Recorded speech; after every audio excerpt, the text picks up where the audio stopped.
une chose. J'allais voir Papa Guinecham, une fois je repassais sa grande chemise, hein, parce qu'il était grand. Voilà, quand il y a un papa dont j'ai oublié le nom, papa qui travaille chez... J'ai oublié son nom. Alors, c'était lui qui repassait. Bon, j'ai dit, hey, non, moi j'arrache la bénédiction. Puis je touchais la chemise. Ça fait des années. Hein.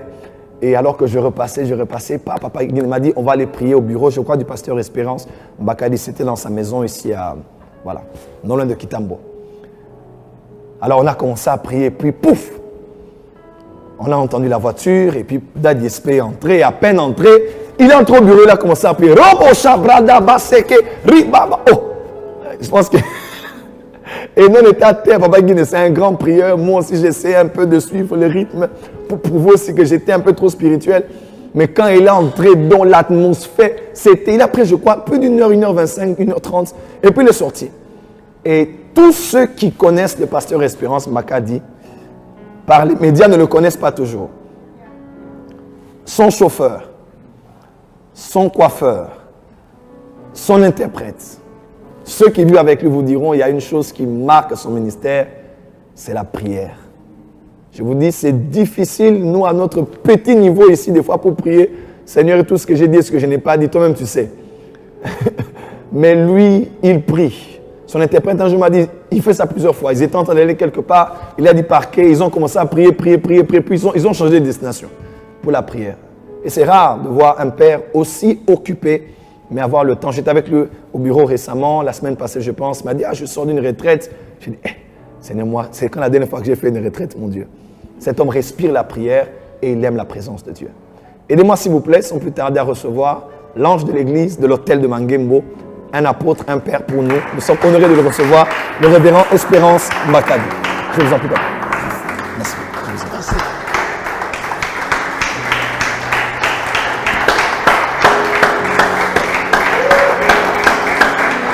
Je pensais qu'elle allait avoir des cris de joie ici.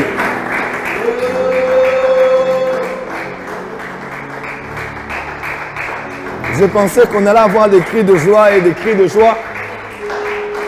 Est-ce que Power Channel peut faire plus que ça?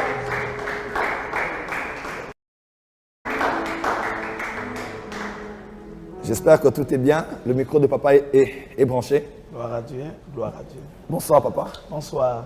Je suis très honoré de vous recevoir. Que Dieu soit loué. Nous sommes très heureux et très bénis. Gloire à Dieu. Vous avez l'air en bonne santé. Nous bénissons Dieu pour cela. Grâce sur grâce. Amen. Et partout où nous allons aujourd'hui, que ce soit dans les aéroports, les supermarchés, même quelqu'un au téléphone. Prophète Joël, j'aimerais te saluer. Et quand vous dites que Dieu te bénisse, et comment allez-vous? Grâce sur grâce. C'est grâce sur grâce. Je ne sais pas ce qui s'est passé à Mangim pour qu'on dise toujours grâce sur grâce. Eh bien, je ne me rappelle pas exactement. Je crois que ça devait être un enseignement où nous avons parlé de la puissance de la parole déclarée.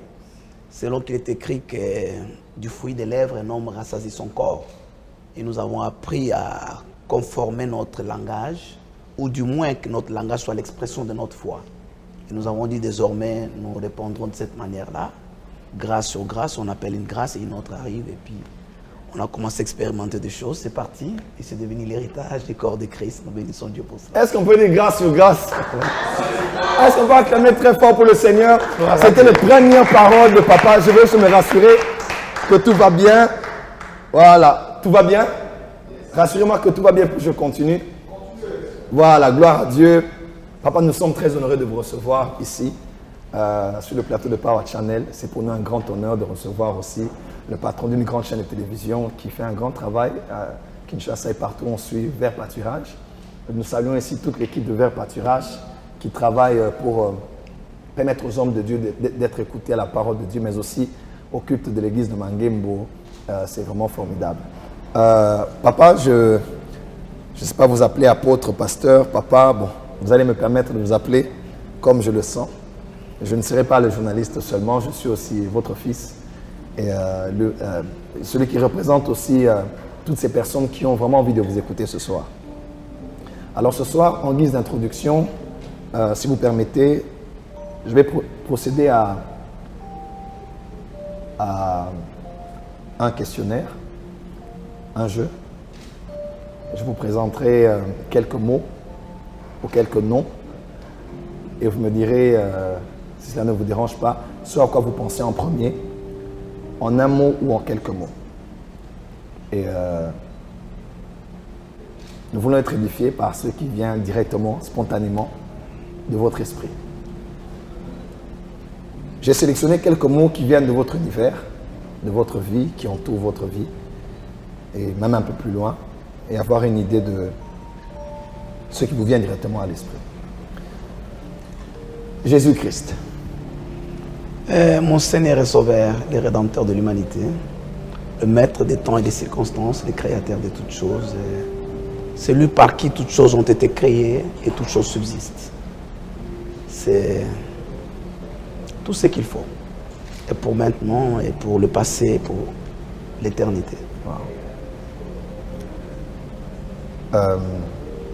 Sagesse. La sagesse, je crois que j'étais tenté de dire que c'était la fille aînée de Dieu. Wow.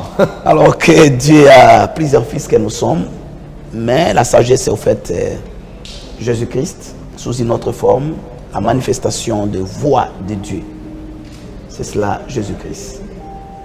Wow. Agriculture. Agriculture, c'est, je crois, les fondements. On les met ensemble et on dit agro-pastoral, qui fait les fondements du développement de toutes les nations. En fait, tout est parti de là. Mais lorsqu'on dit agro-pastoral, donc l'agriculture vient avant l'élevage. Et mise ensemble, ça fait les fondements de... Aucune nation, aucun peuple ne s'est développé sans passer par là. Wow. Je répète, agriculture. J'étais en train de dire que souvent ça vient dans un contexte de mixage, de jumelage. On parle de l'agro-pastoral, mais l'agriculture vient avant l'élevage qui représente la pastorale. C'est le fondement. Au fait, ça fait Caïn et Abel. Lorsque Adam et Ève ont des enfants, ils leur apprennent deux choses fondamentales. La première, c'est la communion qu'ils doivent avoir avec Dieu, raison pour laquelle vous les retrouvez autour d'un autel en train d'offrir. Mais pour aller offrir, pour aller dans le spirituel, il vous faut des substances matérielles. Parce qu'ils sont créés dans un monde matériel où le matériel permet le contact avec les esprits. Mais l'aîné était un agriculteur et le second était un éleveur, ça fait l'agro-pastoral. C'est là le fondement de développement pour tous les peuples. Et puis tout ce qui vient ensuite, la technologie, l'espace et tout, ça vient après. Il faut qu'il y ait de base, c'est l'agriculture. Et puis, je disais l'élevage, ça fait le fondement de l'économie ou du développement véritable. L'agriculture et l'élevage chez Adam, chez Caïn et Abel. Jamais vu de tout ça. C'est incroyable. Parce que vous savez que là où ils habitaient, bien sûr, ils sont chassés de là. On parle des 4 fleuves qui parcouraient les jardins. On parle qu'il y avait des pierres précieuses, il y avait du diamant, il y avait de l'or, il y avait toutes ces choses. Mais tout de suite, Adam et Ève n'ont pas appris à leurs enfants à être des tailleurs de pierre comme tous ces vaillants hommes à Anvers. Tous ces fils d'Abraham ils les ont d'abord appris. Même ceux qui sont à Anvers, avant qu'ils se mettent dans tailler de pierre et tout, ils ont commencé dans l'agro-pastoral. C'est là le fondement. Parce que la Bible dit, lorsque tu mangeras et te rassasieras. Tout commence par là. Lorsqu'on n'a pas mangé, on ne s'est pas rassasié.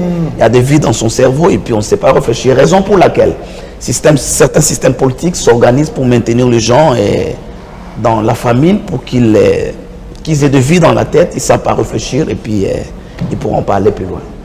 Waouh. Waouh. Je suis tenté de poser la question semence. Et la semence, c'est la méthode de Dieu pour perpétuer une espèce. Lorsqu'on n'a pas de semence, on a arrêté de vivre, on n'a pas de futur. Au fait, vous êtes au rendez-vous de la mort. Ce qui est dans la semence, c'est là où Dieu cache toutes les espèces. Lui-même, le premier, a pris sa sémence, son fils unique l'a sémé, et aujourd'hui, il a des multitudes de fils. La sémence, c'est la loi de Dieu. Mais ce qui est plus important avec la sémence, c'est qu'il faut qu'il soit sémé. Aucune sémence ne se reproduit lorsqu'il est dans des greniers, lorsqu'il est dans des sacs, lorsqu'il est dans des réserves. Il faudra à tout prix qu'il soit mis à terre. Donc j'associe la sémence au sémail pour que ça donne le résultat. Tout le futur est contenu dans la sémence. Vous excluez la sémence, le peuple n'a pas de futur, ils n'ont pas de destin. Donc, ils arrêtent de vivre. Waouh! Incroyable. Éducation. L'éducation est le principe par lequel vous prenez quelque chose d'un niveau pour l'amener à un autre niveau. Mais le système, comme je dis système, cela veut dire systématique.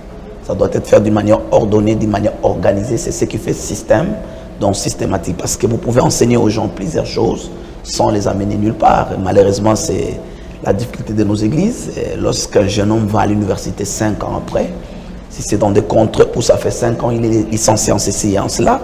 Mais très souvent, les gens passent des années à l'église. À la fin, à l'issue, ils ne sont pas grand-chose parce qu'il n'y a pas eu un système, quelque chose de systématisé. L'éducation se base sur tout ce qui est systématique. Waouh! Quand je dis Covid-19. Covid-19, c'est des événements rares qui ne se répètent pas tout le temps, qui viennent au fait séparer les temps en deux. Et on peut dire avant et après. Oui. Parmi des gens qui sont sur la face de la terre, il n'y a pas de gens qui ont connu des événements comme la Covid-19. La Deuxième Guerre mondiale, oui. Par implication, toute la terre a été prise dans les engrenages de la Deuxième Guerre mondiale, mais en réalité, ce n'était pas une question de toute la terre. Mais la Covid est l'un de ces rares événements qui séparent les temps en deux. Et là, rien à faire, les temps sont séparés en deux. On parle là d'un avant et d'un après Covid-19. Il me reste 3 mots. Esprit.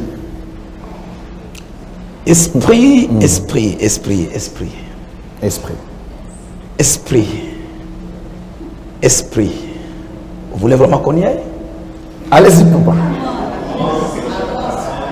Nous sommes là pour être réinitialisés.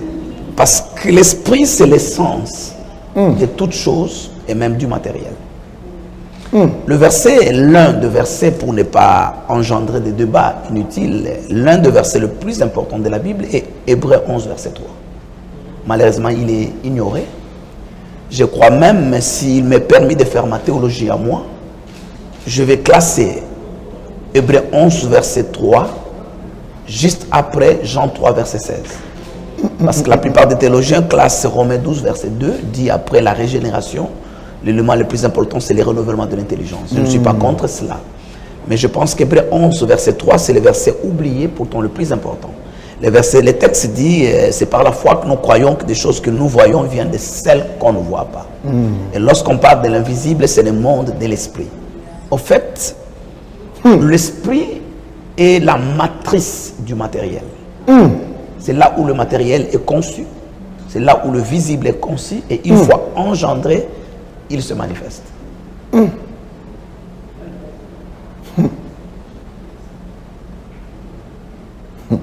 Spiritualité.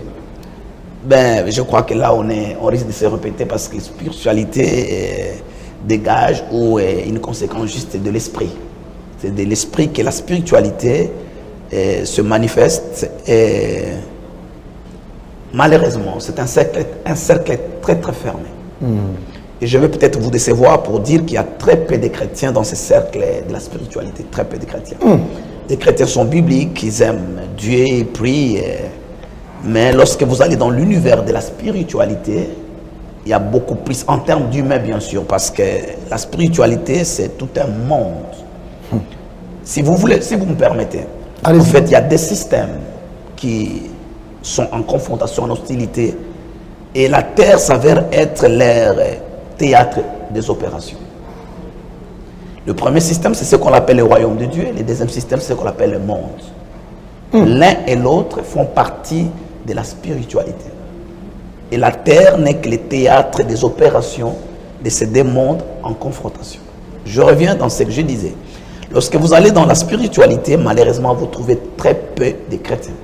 À part des esprits mauvais, bons, par exemple, la Bible dit Michael et ses anges combattirent contre les dragons et ses anges combattirent. À part tout cela, tous ces esprits, parmi les humains qui sont admis dans les concerts de la spiritualité, Malheureusement, il y a très peu de chrétiens. Vous voyez, une fois c'est le prophète Michée. Michée dit, je vis Dieu tenir son conseil. Wow. Il a donc assisté au conseil de Dieu, mais en qualité d'observateur. Il n'avait pas le droit de parole à ses conseils. Mais je veux aussi vous rappeler que Job, lui, a été absent le jour où, dans la spiritualité, on traitait de son destin et de son sort. Et le vrai problème de Job, vous pouvez dire tout ce que vous voulez, c'est le fait d'avoir été absent là où un conseil s'est tenu à son propos. Et malheureusement pour lui, il n'avait pas d'avocat pour nous. Nous, s'il arrive qu'on est absent, nous avons un avocat qui parlera en notre faveur. Tout s'est décidé, tout le reste là n'est que des conséquences qu'on essaie de gérer. Job était absent dans les conseils de la spiritualité, c'est tout ça son problème. Je vais vous donner la preuve, c'est que lorsque ces déboires commencent, Job n'a fait que parler des déclarations de foi comme nous aimons, Job a fait toutes ces choses, rien n'a changé. C'est seulement vers la fin que la Bible dit que Job pria pour ses amis. Et lorsque Job prie, au fait, la prière le conduit dans le domaine de la spiritualité où tout a commencé. Et c'est alors que la Bible dit que Dieu commença à restaurer Job. Je ne suis pas en train de dire que la prière vous conduit tout de suite. C'est la prière dont Jésus parle, en esprit et en vérité. Cela veut dire simplement que ce sont des esprits qui prient dans l'esprit de la Bible. La vérité, c'est l'esprit de la Bible. Quand Jésus dit, vous adorez le Père en esprit et en vérité, il veut dire que c'est une affaire des esprits. C'est des esprits qui doivent adorer Dieu, mais ils doivent le faire dans l'esprit des Écritures. Donc c'est, malheureusement, je plains ça, il y a trop peu de chrétiens. Michée avait beaucoup de prophètes en son temps. Michée dit, je vois Dieu tenir son conseil, et Dieu arrête un plan. On veut tuer Akab. Comment on fera? Puis un esprit lève son doigt et respectueusement dit, moi je propose quelque chose, je vais jurer sur la terre, je vais me transformer en esprit de prophète, de mensonge dans la bouche de ces prophètes. Et puis finalement, parce qu'on ne vous empoisonne pas dans un coca, si vous n'aimez pas le coca. On doit savoir qu'est-ce que vous aimez. On ne vous empoisonne pas. On n'utilise pas le coca si vous n'aimez pas le coca, lorsque vous vous empoisonnez. Non. Et puis comme Michée aimait des prophéties, l'esprit dit, juré dans la bouche de l'un de ces prophètes, je vais me transformer en esprit de mensonge. Vous voyez que le prophète là n'est pas un faux prophète, parce qu'il y a la différence entre un faux prophète et prophétiser faussement. Quelqu'un peut être un vrai prophète, mais il prophétise faussement. Quelqu'un d'autre peut être un faux prophète. Celui-là était un vrai prophète, mais il a été instrumentalisé par un esprit mauvais, mais qui est venu au ciel. Au ciel, il y a des esprits mauvais, pas par leur nature, mais par des missions qui leur sont assignées. Comme celui qui est venu tuer le premier-né dans le pays d'Égypte, c'était un esprit mauvais, un esprit de mort, dont sa mission les classifie dans cette catégorie-là. Donc si vous me permettez de faire une invitation à l'église, il y a beaucoup plus de païens qui font partie du conseil de la spiritualité que des enfants de Dieu. J'ai dit un jour, et je prends le courage de le répéter parce que je sais que ce qui caractérise un homme de Dieu, ça doit être le courage. Si vous prenez juste ma ville où je vis, Kinshasa, je crois que les prêtres catholiques sont de loin beaucoup plus spirituels que les pasteurs pentecôtistes charismatiques et des mouvements de réveil. Un prêtre catholique qui est professeur à l'université, je crois catholique, a dit un jour à ses étudiants, il parlait de moi, il dit, bon, ce jeune homme-là, il se débrouille quand même, il cherche, mais il dit des choses qu'il ne maîtrise pas, qui sont désordonnées, mais quand même, il essaie de tâtonner, alors que tous les restes de ses frères et collègues sont perdus quant à la spiritualité. Bon, c'est son point de vue, c'est son point de vue. Son point de vue. Je disais il n'y a pas longtemps, dans l'un de mes cultes à l'église, je disais le pape Jean-Paul II arrive. J'étais là d'ailleurs. Vous étiez là, vous avez c'est entre le 20 et le 23 mars 2008 à Luanda. Et le pape, c'était Benoît, je crois, fait une déclaration extraordinaire. Il a dit l'un des obstacles majeurs au développement de l'Afrique, c'est la sorcellerie. Et il est parti, il était en Afrique quand il a fait cette phrase, mais après nous n'avons rien fait de cette phrase-là, nous n'avons rien compris, il était sur terrain. Qu'est-ce qu'il a senti, qu'est-ce qu'il a vu? Parce que c'est un homme extrême. Il n'y a pas un seul pape qui n'est pas spirituel, c'est des hommes extrêmement spirituels. Ouais. J'ai envie de vous laisser parler.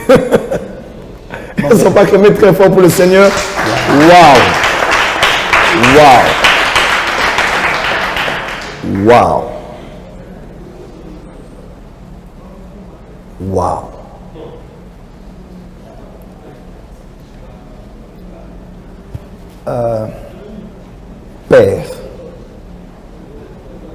Père, mère, père. Mon Père, c'est celui qui engendre, qui donne la vie et qui protège la vie. C'est la source de la vie. C'est la source de la vie. C'est ainsi que nous parlons de notre Père qui est aux cieux, parce que toute chose vient de lui, c'est la source. Et sur terre, c'est des génitaires sur le plan biologique et aussi sur le plan spirituel. C'est des concepts extrêmement importants. Je suis en train de m'approcher dans mon enseignement. Je suis dans la série de La victoire qui triomphe du monde. Et là, je crois que 2 ou 3 séances après, je vais expliquer aux gens comment il faut réussir quand tu es en opposition avec ton Père. La seule chose à faire, c'est de lui enlever son humilité avant de traiter avec lui. Ouais, parce que chaque père, quel qu'il soit, il a une humilité. Et vous ne pouvez pas traiter avec lui. Vous voyez comme certaines personnes, vous ne les arrêtez pas du jour au lendemain. Il faut des procédures parce qu'ils ont une humilité donnée. Et avec le Père, malheureusement, nous n'avons pas compris ces choses sur le plan naturel et spirituel. Et je crois que c'est la cause des plusieurs déboires que nous avons dans la vie et dans le ministère. Quand on dit Père, on ne touche pas. Peu importe qui il est, comment il fait. Je ne vais pas vous ramener dans cet épisode qui n'est pas du tout gai. C'est pas bon de Noé, et puis voilà son fils, et puis voilà, qui a vu sa nudité, et puis bon, heureusement Noé aussi est un homme spirituel, il faisait partie de la spiritualité. Est-ce que vous avez remarqué qu'il n'a pas maudit son fils qui a vu sa nudité, il a plutôt maudit son petit-fils. Son petit-fils. Et on doit se poser la question, pourquoi le petit-fils n'a rien fait? Parce qu'à la sortie de l'arche, Dieu a béni Noé et ses fils. Ils ont tous reçu la bénédiction de Dieu. Et la bénédiction de Dieu a un mécanisme, l'autre face, c'est la malédiction. La bénédiction, quand vous recevez de Dieu, elle vient comme une pièce de monnaie, en 2 faces. La face, c'est positif, qu'on appelle bénédiction, vous permet d'avancer. L'autre face de derrière vous protège contre tout ce qui vient contre cette bénédiction-là. Alors, Noé comprend, c'est là des hommes spirituels. Ils n'avaient pas la Bible. Noé n'avait pas la Bible. Est-ce que vous savez ça? Exactement. Malheureusement, l'église est trop, j'allais dire, biblique, mais elle n'est pas spirituelle. Noé est fâché contre ses garçons, il veut les maudire Cham. Mais il se rappelle que Cham a été béni par Dieu. Sa bénédiction a un système anti-missile, d'anti-défense, de défense plutôt. Si je les maudis, ben, la malédiction reviendra sur moi. Il saute son fils, il maudit le petit-fils qui lui n'a pas été béni par Dieu. Cela donc veut dire que quand quelqu'un est béni par Dieu, il a une humilité. Wow. La seule manière de traiter avec lui, comment? Est-ce que vous avez remarqué qu'avant de tuer Aaron, avant la mort d'Aaron, Dieu demande à Moïse de l'amener sur une montagne et de les dépouiller de son revêtement sacerdotal. Pourquoi? Parce qu'aussi longtemps qu'il est dans l'office, même Dieu n'est pas à mesure de les tuer. Excusez-moi, oui. Dieu ne peut pas les tuer. Parce qu'il a une humilité. Il faut d'abord qu'on puisse enlever l'humilité. Et puis seulement après, on peut les tuer. Et ça se passe de cette manière-là. Donc, le concept père, c'est fondamental. Et quand je dis père, ça peut être le père de la nation, ça peut être le père d'une génération, le père spirituel, le père biologique. C'est des choses sacrées avec lesquelles on ne joue pas, on ne touche pas. Sinon, et plusieurs se sont brûlés. Ils ne savent même pas pourquoi ils sont brûlés, parce que c'est fondamental. C'est fondamental. Et puis finalement, la mère, c'est celle simplement qui, sous l'accompagnement de son mari, profite de son humilité et puis a tous les avantages. Parce qu'il accompagne le Père. Wow. Est-ce qu'on peut acclamer très fort pour le Seigneur? C'était les premières paroles du révérend pasteur Espérance Makadi. Waouh, waouh, waouh, waouh. Oh mon Dieu. Oh mon Dieu. J'ai des réactions incroyables ici. Je ne sais pas ce qui va se passer aujourd'hui. Les gens ont des... Est-ce que vous avez les réactions? Les réactions sont incroyables. Incroyables. Incroyables. Continuez à partager le direct et invitez les amis. Nous sommes en train de monter. Partagez le direct, invitez les amis. Nous sommes en train de monter. Waouh, waouh. Merci Seigneur. On a déjà plus de 1600 personnes. Continuez à partager. Qu'on a 2000 à 3000 ce soir. Pourquoi pas au-delà? Dieu a des choses à nous dire aujourd'hui. Que Dieu soit béni, que Dieu soit glorifié. Révérend pasteur Espérance Makadi, j'ai une question, j'espère qu'elle ne sera pas embarrassante, mais c'est une question que nous nous sommes tous posés. Il est vrai qu'il y a, depuis plusieurs décennies, Dieu vous utilise ici à Kinshasa et dans le monde. Vous savez, quelques années, votre ministère a été témoin d'une grande persécution. une grande persécution aujourd'hui que plusieurs comprennent. Je ne dis pas parce que je suis proche de vous, mais je rencontre des gens tous les jours qui comprennent un peu mieux vos propos à une certaine période. Je n'irai pas dans ce autour de quoi les hommes ont parlé. Je vais plutôt aller dans le sens de, au lieu de voir l'église de Mangembo se diviser, les gens s'en aller, on a plutôt vu aujourd'hui l'église de Mangembo acheter presque tout un quartier, construire des écoles, acheter des terrains. Quelques-uns même m'ont dit qu'ils étaient allés après l'aéroport là-bas, ils ont vu des terrains qui sont à Mangembo, sans parler de Bandal. De plus en plus, l'église de Mangembo est devenue propriétaire. Des églises ont été construites, des missionnaires ont été envoyés à l'intérieur même de notre pays. Des livres ont été écrits, la chaîne de télé a été lancée. Et vous avez continué votre travail normalement. J'aimerais un peu entrer, si vous permettez, tous ceux qui sont libres. On vous a vu continuer à travailler. On ne sait pas comment vous avez géré cette persécution et comment, malgré la persécution, Pasteur Espérance Makadi est continuellement en train de monter. Comment vous avez géré cette persécution? Si vous permettez, j'ai été avec un pasteur qui m'a parlé au fait d'un autre pasteur à qui vous avez fait, je crois, 2 ou 3 jours, 1 ou 2 jours. Si vous permettez que j'entre un peu dans les indiscrétions, vous l'avez aidé avec beaucoup d'argent dans quelque chose qu'il faisait sur le plan académique. Volontairement, il était dans le besoin, vous l'avez aidé. 2-3 jours après, il a commencé à poster sur les réseaux sociaux, c'était terriblement. On vous a toujours vu sourire, prier, prêcher, l'église était là, et le vent est passé. Certains sont passés aussi, mais vous êtes toujours là. Comment avez-vous reçu cette persécution, géré cette persécution? Et qu'est-ce que vous pouvez nous dire à tous ceux-là qui aussi peut-être passent par des temps difficiles, pasteur? Ils ne savent pas comment on s'en sort, certains sont morts avec la persécution. Que faire, comment faire, qu'est-ce qui s'est passé? Vous avez la parole, révérend. Merci pour l'opportunité de parler de ces choses. C'est d'abord en différé que j'ai appris que je te persécutais. C'est en différé que j'ai appris que je te persécutais. Et puis c'est avec le recul que je reconstitue comme une pièce de puzzle, en reprenant le pièce, que je réalise que celui-là s'est éloigné, l'autre, c'est avec le recul du temps. Mais lorsque je passais par là, peut-être ça va sembler être exagéré, mais pas du tout. Je pense que simplement je dormais dans ma barque, tranquillement. Au milieu de toutes ces vagues, je dormais tranquillement parce que j'en avais le droit de dormir. Et puis, la preuve n'est pas peut-être parce que l'église, comme vous avez dit là, l'église serait emportée par le vent, parce qu'il y a d'autres églises qui sont emportées pas parce que le pasteur a péché, simplement parce qu'un vent, les forces du mal se sont jetées. Mes conclusions resteront les mêmes. Donc je crois peut-être en privé, vous pourrez me rebobiner le film et dire qu'est-ce qui s'est passé. À la limite, certaines personnes ont pensé que j'étais un homme léger, qui négligeait, qui ne prenait pas au sérieux les choses. Mais je vais vous dire une chose si vous me permettez. Je pense que nous devons apprendre à vivre dans des mondes. Dans la spiritualité et dans les mondes visibles et invisibles, c'est tout. Il y a un moment où vous vous réfugiez dans les... Est-ce que vous avez lu lorsqu'on vient rapporter à Jésus que Jean-Baptiste s'est mort de la manière qu'il est mort? Qu'est-ce que Jésus a fait? La Bible dit, il a tout arrêté, il se retira. Il n'a pas commenté, il s'est retiré. Malheureusement, en se retirant, les foules l'ont appris, l'ont encore... Donc, il voulait juste... oui, parce que au même moment sur terre, il y a des bruits, des persécutions, c'est ce que vous appelez. Au ciel, il y a, dans la nuée des témoins, vous entendez, Isaac dit, ça va, c'est ça l'évangile, allez-y. Vous entendez Gédéon dit, et puis finalement, vous êtes partagés entre les deux mondes. Et vous... Oui, mais c'est tous ces hommes de la foi, la Bible dit, qu'ils ont marché comme voyant l'invisible. Voyant l'invisible, et dans l'invisible aussi longtemps que dans le royaume de Dieu. Et je n'étais pas critiqué, j'étais soutenu, j'étais. Et vous savez quoi?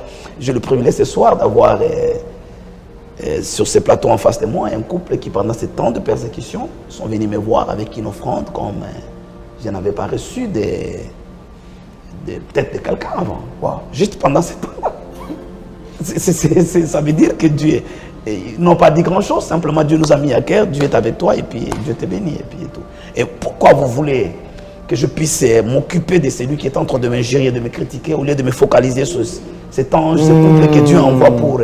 c'est tout. Wow. Je reste sur ça, je célèbre Dieu, je loue Dieu et puis je continue ma course. Je crois que la plupart du temps, notre problème, c'est que nous sommes plus dans le monde visible que dans le monde invisible. Quand on s'agit de Seigneur, tu t'endors, tu ne sais pas que nous sommes en train de mourir. Est-ce que je dis que nous allons mourir? Non, je dis allons de l'autre côté. Wow. Le vent va souffler, mais on arrive là où tu es nous avons. Je me rappelle, ces temps difficiles, plusieurs personnes sont venues me réveiller, me disant que j'étais naïf. Parce qu'ils pouvaient me voir en train de parler avec quelqu'un qui, 5 minutes avant ou après, était en train de me critiquer. Donc, je n'étais pas si conscient parce que plus dans le monde spirituel que dans le monde réel. Wow. Permettez, est-ce que vous quelqu'un, un pasteur qui a persécuté, à tort ou à raison, une attitude, voilà, je vous donne la parole. Et ce que je veux dire à tous ceux qui passent des moments difficiles, c'est que nous devons focaliser notre sur l'auteur et les constructeurs de notre foi. Amen. C'est la chose la plus importante. Lui est celui qui ne déçoit pas. Et lorsque nous voyons dans l'invisible, c'est ce qui a à Moïse la force de ne pas trembler devant Pharaon et son armée, de l'affronter, de continuer à persévérer. Parce que Moïse voyait l'invisible. Et lorsque nous... Les sentiments, c'est juste des baromètres qui changent et qui sont... Ouais, quelqu'un est content de toi, demain il n'est pas content, après-demain il est... C'est cette même foule, une semaine avant, qui ont accueilli Jésus en roi, qui l'ont crucifié, et puis voilà. Vous ne vous focalisez pas sur ça, regardez à l'invisible, regardez à Dieu, et continuez à aller, et puis les gens ils vont courir pour vous rejoindre, parce que... Il y a des gens qui ont la mission spéciale d'être précurseurs. Ils ont ce que j'appelle l'intelligence des temps. Ils voient avant les autres. Ce sont des fils d'Isaac. Et la Bible dit, dès qu'ils étaient tous commandants, toute une tribu, ils étaient tous commandants. Qu'est-ce qui a fait des commandants? Cette version qu'on dit, les fils d'Isaac, ils étaient tous commandants. Qu'est-ce qui a fait des commandements? Parce qu'ils avaient l'intelligence des temps. Et quand vous avez l'intelligence des temps, et puis les autres vont courir, ils vont vous rejoindre. Ils vont, et voilà, ça se passe de cette manière-là. Et Dieu est témoin envers personne dans mon cœur, ça n'a laissé ni amertume, ni... Parce qu'en fait, c'est ça la tentation du diable. Il vous met dans des situations compliquées et vous recevez l'amertume aux frères qui vous ont tués. Regardez Joseph. Joseph, ses frères l'ont persécuté. Au fait, parce que la Bible dit que l'homme aura pour ennemi qui les gens de sa maison, de sa propre maison. Ils l'ont persécuté, mais il a géré, il a vu. Il s'est focalisé sur la vision, les rêves que Dieu lui a, les songes que Dieu lui a donnés. Il a continué sa marche. Et puis finalement, lorsque des frères arrivent, après la mort de leur papa, ils essaient de demander pardon parce que papa, c'est la couverture, je dis. Aussi longtemps que l'humilité des papas était là, ils étaient protégés. Maintenant que papa Jacob est mort, il s'est rendu compte que non, nous sommes en danger. Et Joseph dit non, il n'y a rien de tout cela. Vous avez mérité de me faire du mal, Dieu l'a changé en bien pour sauver la vie à un peuple. Mais aussi un autre aspect très positif de cette persécution, c'est que je suis un homme de nature très discret, un homme qui se cache. Mais cette persécution, Dieu l'a utilisée pour me mettre sur la place publique. Une publicité gratuite sans avoir rien payé. Et puis, j'ai appris, si vous permettez, une histoire au Canada qui s'est passée. Une histoire au Canada chez le pasteur Fofi, je crois, qui s'est passée autour de la persécution et puis qui a... Je ne sais pas si c'est un prophète qui a prophétisé. J'essaie de me rappeler bien de l'histoire pour la restituer. Seigneur, aide-moi. Il y a un témoignage, un puissant témoignage que je vais recevoir. Je crois que c'est un prophète qui avait donné une parole du Seigneur. Vous aidez par ma bouche. Je vous en prie. Non, en fait, nous étions dans une réunion où j'étais même pas orateur, et puis on est venu juste adorer, prêcher, prier, et puis pendant ces temps, tout le monde vous regarde à sa manière, quoi. Et puis je me rappelle même, j'ai rencontré un jour dans l'avion un frère, il est membre d'une église de la place, j'étais très proche avec son pasteur, donc il m'appelle Daddy, et voilà, pour moi c'est mon fils, et puis on se voit un jour dans l'avion, et puis je me lève courageusement, je vais l'approcher pour le saluer, et puis il est un peu surpris, et puis sa femme a envie de se mettre sous la couverture, parce qu'il se sent comme en danger, et puis finalement, je l'ai mis à l'aise, on a essayé, mais vous sentez que s'il y a... Voilà, je suis dans ce culte-là, et c'est une église, il y a quand même quelques Congolais, quelques Africains qui connaissent l'histoire, et puis beaucoup d'autres personnes. Et puis finalement, un prophète arrive, je ne l'ai jamais vu, c'était la première fois que je le vois. Et puis, me fait lever et puis donne le nom de mon nom et puis finalement la prophétie et puis il explique tout ce qui s'est passé autour de la persécution. Les supports sont là. Nous n'allons pas trop dans le sens de réveiller des choses qui font d'amertume, non, mais il a donné des prophéties, des choses très. Et puis dans la salle, il y a des gens qui pleuraient, il y a d'autres consolés parce qu'ils se battaient pour justifier. Il y a des gens et puis finalement l'atmosphère de la salle a changé. Et c'était bon. Et ça, c'est des confirmations que Dieu donne, pas pour moi, pour les autres. Parce que comment ne pas savoir moi-même que je suis un homme de Jésus, que je ne suis pas magicien. Je n'ai pas besoin d'un prophète pour me dire que je ne suis pas magicien. Je le sais. Au plus profond de moi, je le sais que je ne le suis pas. Mais là, c'est pour la place publique, ça vaut la peine. Dieu fait ces choses-là pour vous justifier, attester, et puis vous... Voilà, ça se passe de cette manière-là. Gloire à Dieu. Nous avons le pasteur Espérance Makadi de l'église de Mangembo. Est-ce qu'on peut acclamer très fort pour le Seigneur? Quelle grâce d'avoir cet homme, ce père sur ce plateau. Nous sommes bénis. Permettez-moi juste de jeter un coup d'œil et voir comment est-ce qu'on est connecté et comment nous réagissons. Mon Dieu, mon roi. Aïe, aïe, aïe, aïe, aïe, aïe, aïe, aïe, aïe, aïe, aïe, aïe, aïe. Ah là, dites-moi un peu ce qui se passe. Gloire à Dieu. Merci Seigneur. Merci mon Dieu. Est-ce que quelqu'un est béni ici? Yes. Gloire à Dieu. Waouh, quelle bénédiction, quelle grâce, quelle faveur d'écouter notre Père ici. Dieu vous bénisse. Que Dieu soit loué, que Dieu soit béni. Gloire à Dieu, gloire à Dieu. Gloire à Dieu. Oh mon Dieu, on est vraiment béni. On est béni. Des milliers de personnes sont connectées ce soir. On est béni. Est-ce que tout va bien? Ahmed, faites-moi un retour ici. Que Dieu soit glorifié. Dieu est là, Dieu est à l'œuvre. Tout va bien. Dites avec moi, tout va bien. Tout va bien. Est-ce que quelqu'un sur le plateau peut dire tout va bien? Tout va bien. Ok, que Dieu soit béni au nom de Jésus-Christ. Tout va bien. Que Dieu soit glorifié. Restez connectés, continuez à partager et invitez vos amis. Ne vous en faites pas. Cette vidéo sera même disponible. On va même la repasser encore cette semaine. Je vois des gens qui viennent à peine d'entrer. Quelqu'un a dit, il n'est pas humain. On est béni, tout va bien. Tapez avec moi bien. Voilà, sur vos claviers, à vos claviers, tout va bien, tout va bien, tout va bien, tout va bien, tout va très bien. Nous sommes bénis aujourd'hui. Amen, amen. Voilà, nous allons entrer un peu dans le cœur de notre entretien. Révérend pasteur Espérance Makadi. 9 est arrivé. Il semble que chaque 100 ans, il y a une épidémie, pandémie. 1920, 1820, 1720, 1620. 1520 même, certains disent même 1420. Chaque 100 ans, il semble avoir, la dernière c'était la peste espagnole qui a infecté plus de 500 millions de personnes et plus de 100 millions de personnes sont mortes. 100 ans après, nous avons Covid-19 qui est revenu. Et Bill Gates en a parlé un peu, comment nous étions censés nous préparer déjà à des épidémies, à l'importance des vaccins. Voilà, Covid-19 nous a tous surpris, nous avons été confinés, le déconfinement commence progressivement. L'Église de Jésus-Christ entier, notamment ici au Congo, dans un que vous maîtrisez le mieux. L'Église a-t-elle réagi comme elle était censée réagir? Je ne sais pas, j'aimerais avoir un peu votre lecture de cette période. L'Église aurait pu faire plus, aurait pu faire différemment. Si oui, si elle tenait compte de quel domaine? Aujourd'hui, par exemple, tout le monde a les yeux rivés vers les scientifiques. Dans l'Église, nous n'avons pas de scientifiques du tout. Certains disaient même que le docteur Silas en a parlé, certains analystes même, ici au Congo, j'ai suivi même sur les réseaux sociaux, les deux secteurs qui ont le plus produit aujourd'hui, c'était les hôpitaux ou les pharmacies avec ceux qui sont dans les supermarchés, ceux qui vendent de la nourriture. Les églises ont été fermées, les pasteurs ont des grandes difficultés. J'aimerais vous remercier au nom de tous ces pasteurs qui ont eu l'opportunité, maintenant par vrai pâturage, de faire passer gratuitement leur message. Je pense que beaucoup de gens ne le savent pas, mais certains pasteurs passent, je pense que c'est ça.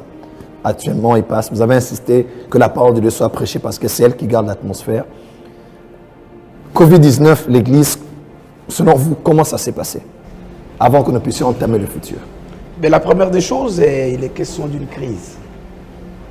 Et lorsqu'on parle de crise, c'est que tout ce qu'on peut faire comme réponse, parce que je ne préfère pas, je ne respecte pas trop de gens qui réagissent. Je respecte les gens qui répondent à des situations, parce que lorsqu'on est dans la réaction, c'est toujours très très compliqué. Alors, lorsqu'il y a crise, il n'y a pas de solution parfaite. Toutes les fois qu'il y a crise, vous avez le choix entre les pires et le moindre mal. Ouais. Et lorsque vous choisissez le moindre mal, vous êtes célébré, vous êtes acclamé. Ça se passe de cette manière-là. C'est pour ça qu'on appelle ça crise dans tous les domaines. Ça, ce sont des préalables que je suis en train de mettre. La deuxième des choses, c'est que vous n'attendez pas une crise venir pour répondre. Si ça vous prend au dépourvu, vous ne pouvez que perdre la bataille. Et malheureusement, j'observe dans le ministère, dans la vie de tous les jours, et même dans la société, je n'ai pas besoin d'avoir ton don, ton ministère de prophète pour dire que telle personne ne va pas s'en sortir face à cette maladie. À moins qu'il y ait des armées spirituelles qui viennent au secours, comme dit la Bible, qui trouvent des anges intercesseurs. Parce qu'au fait, le poids de la maladie n'est pas proportionnel à sa capacité de résistance spirituelle. Pourquoi? Parce qu'il n'a pas pris le temps de se préparer. Votre organisme ne se prépare pas lorsqu'il y a une attaque de microbes. Il faut que votre système immunitaire, avant que l'attaque arrive, soit déjà. Donc ça, c'est un problème avec l'Église. C'est que nous sommes à la limite, nous avons réagi. Nous n'avons pas pris le temps de voir. Surtout que vous dites que tous les 100 ans, il y a quelque chose de ce genre qui arrive. Et en plus, nous avons des prophètes.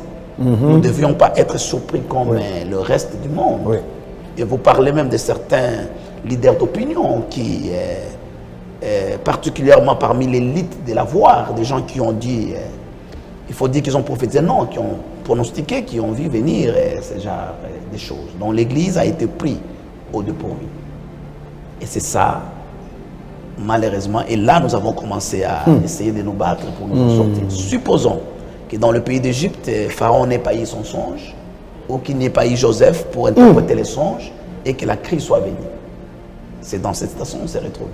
Parce qu'au fait, si vous me donnez l'opportunité de vous le dire, cette crise n'est pas au départ sanitaire, c'est une crise économique. Ouais, c'est une crise économique. Covid-19 est une crise plutôt économique. Est une crise économique. Donc le but, ce qui a été visé, c'est l'économie.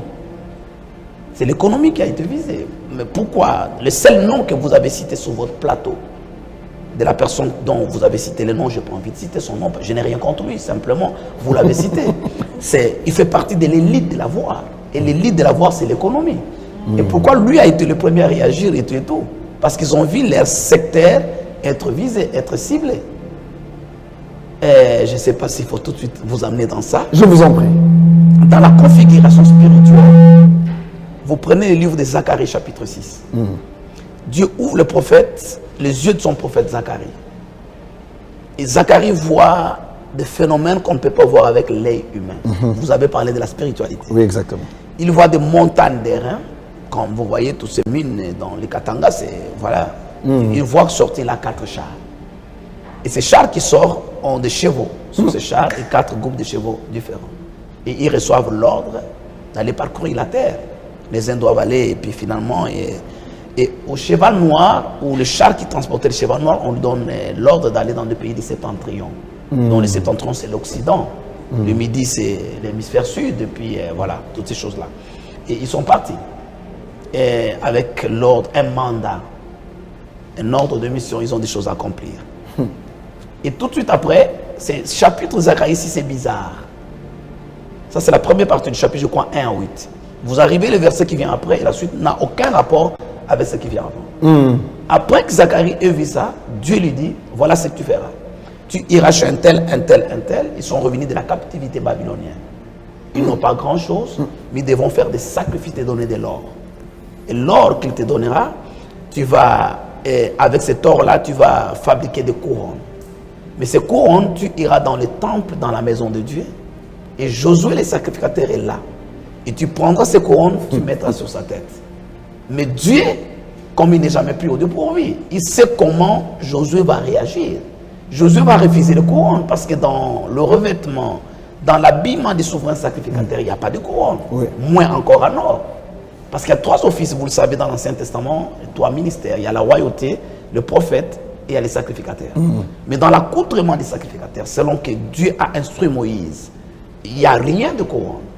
Donc Dieu s'est dit, lorsque tu iras mettre la couronne, il dira non, non, non, non, non, je ne peux pas prendre la couronne.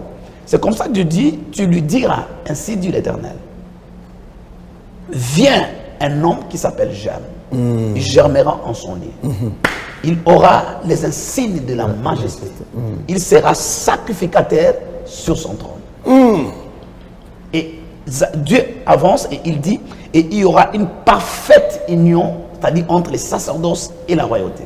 Or, vous savez, nous sommes à une époque où ce sont des ministères exclusifs. Vous ne pouvez pas faire le cumul. C'est interdit. Vous savez pourquoi Saoul a été rejeté? Parce qu'il a offert un sacrifice. Parce que ça, en plus, il avait en quelque sorte raison sur le plan humain. Les sacrificateurs étaient en retard. Le peuple le pressait et l'armée des ennemis engageait la bataille. Or, il sait que nous sommes Israël, on n'a pas de victoire si nous ne l'avons pas encore emporté sur le plan spirituel. Il faut que nous sachions. C'est comme ça qu'il a offert. Mais malgré ça, Dieu l'a... Bon, quelqu'un va parler de David. David, c'est toute une autre histoire. David, lui, il est un prêtre. Il est prophète, il est roi, il est un peu incarné, un peu Jésus. Voilà. Viendra un sacrificateur, mais il aura les insignes de la majesté. Et parmi les insignes de la majesté, il y a la couronne. Il sera sacrifié sur moi. Pour dire Josué, ne refuse pas la couronne. Tu es en train, c'est juste prophétique.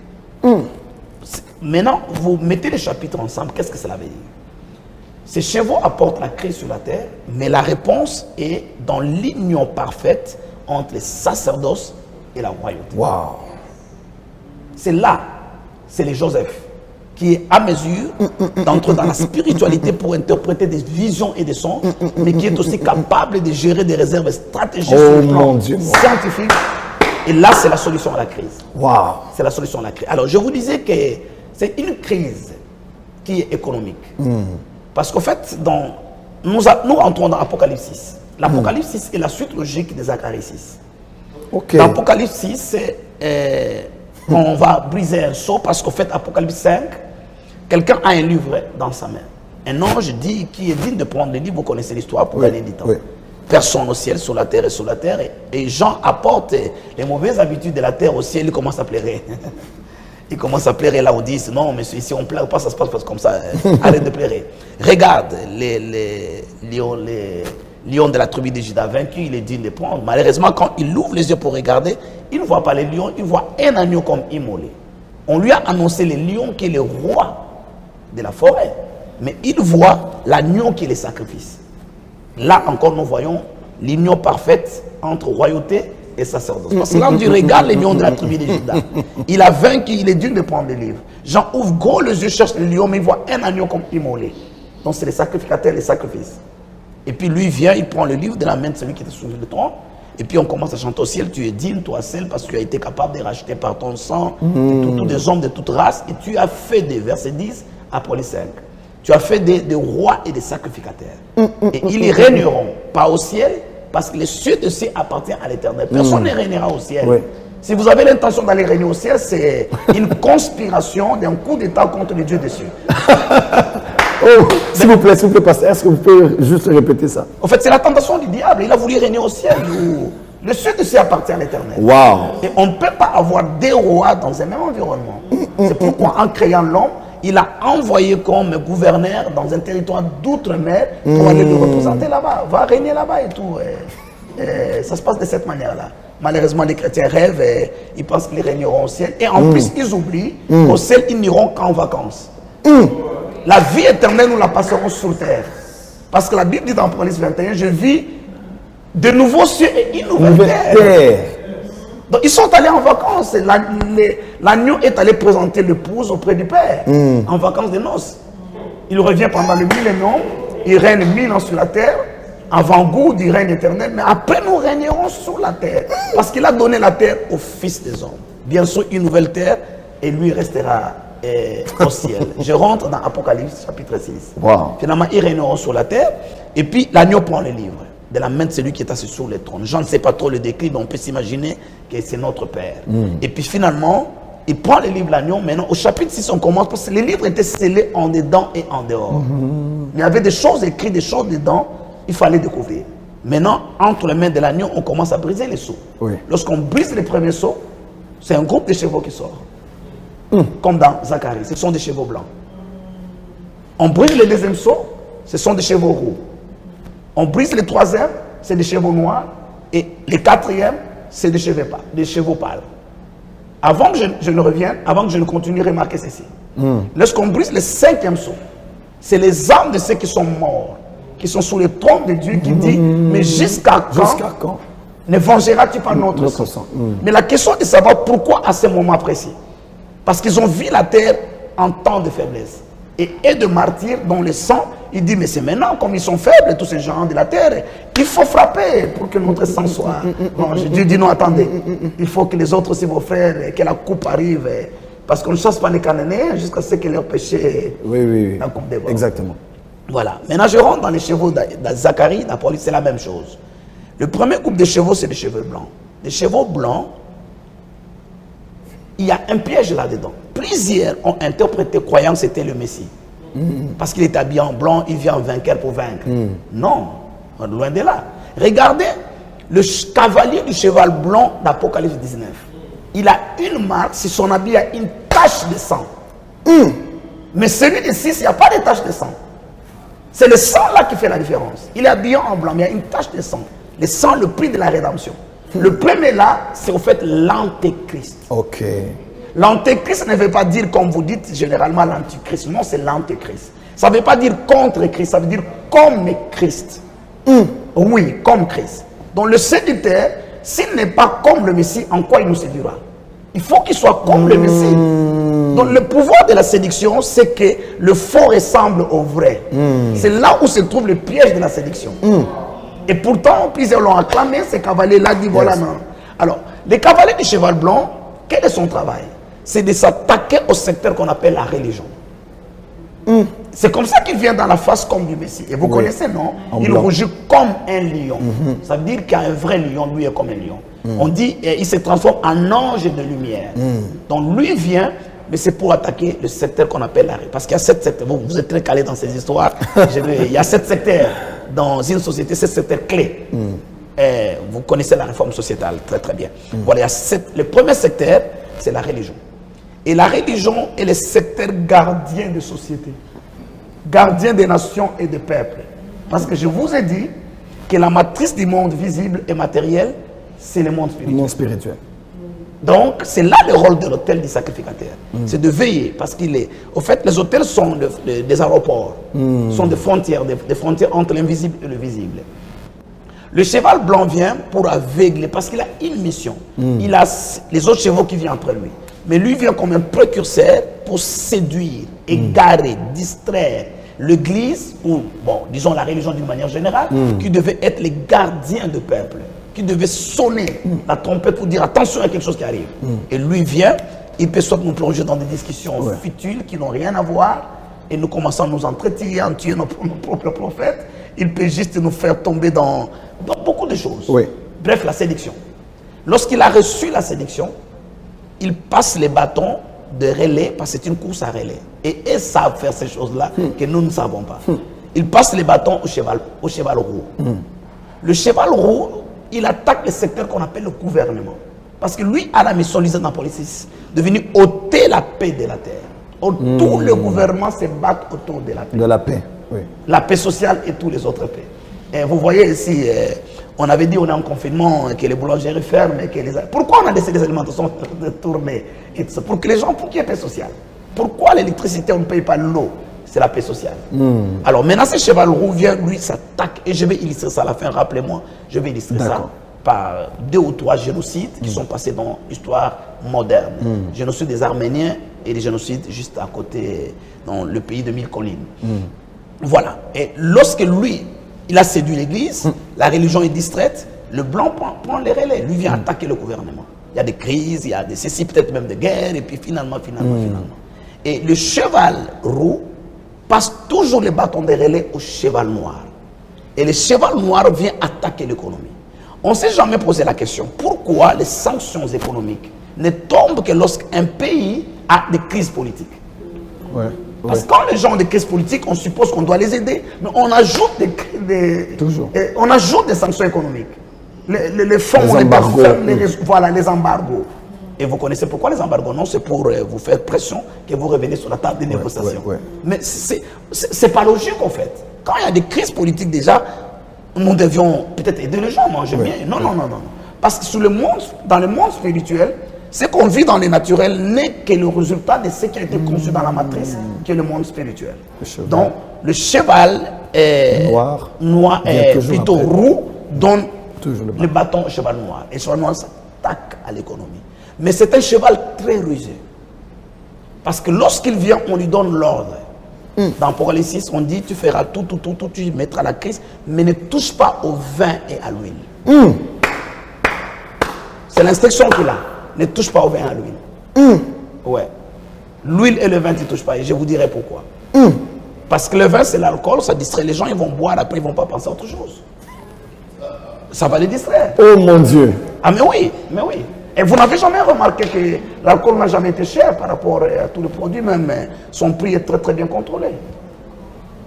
Son prix est très bien contrôlé.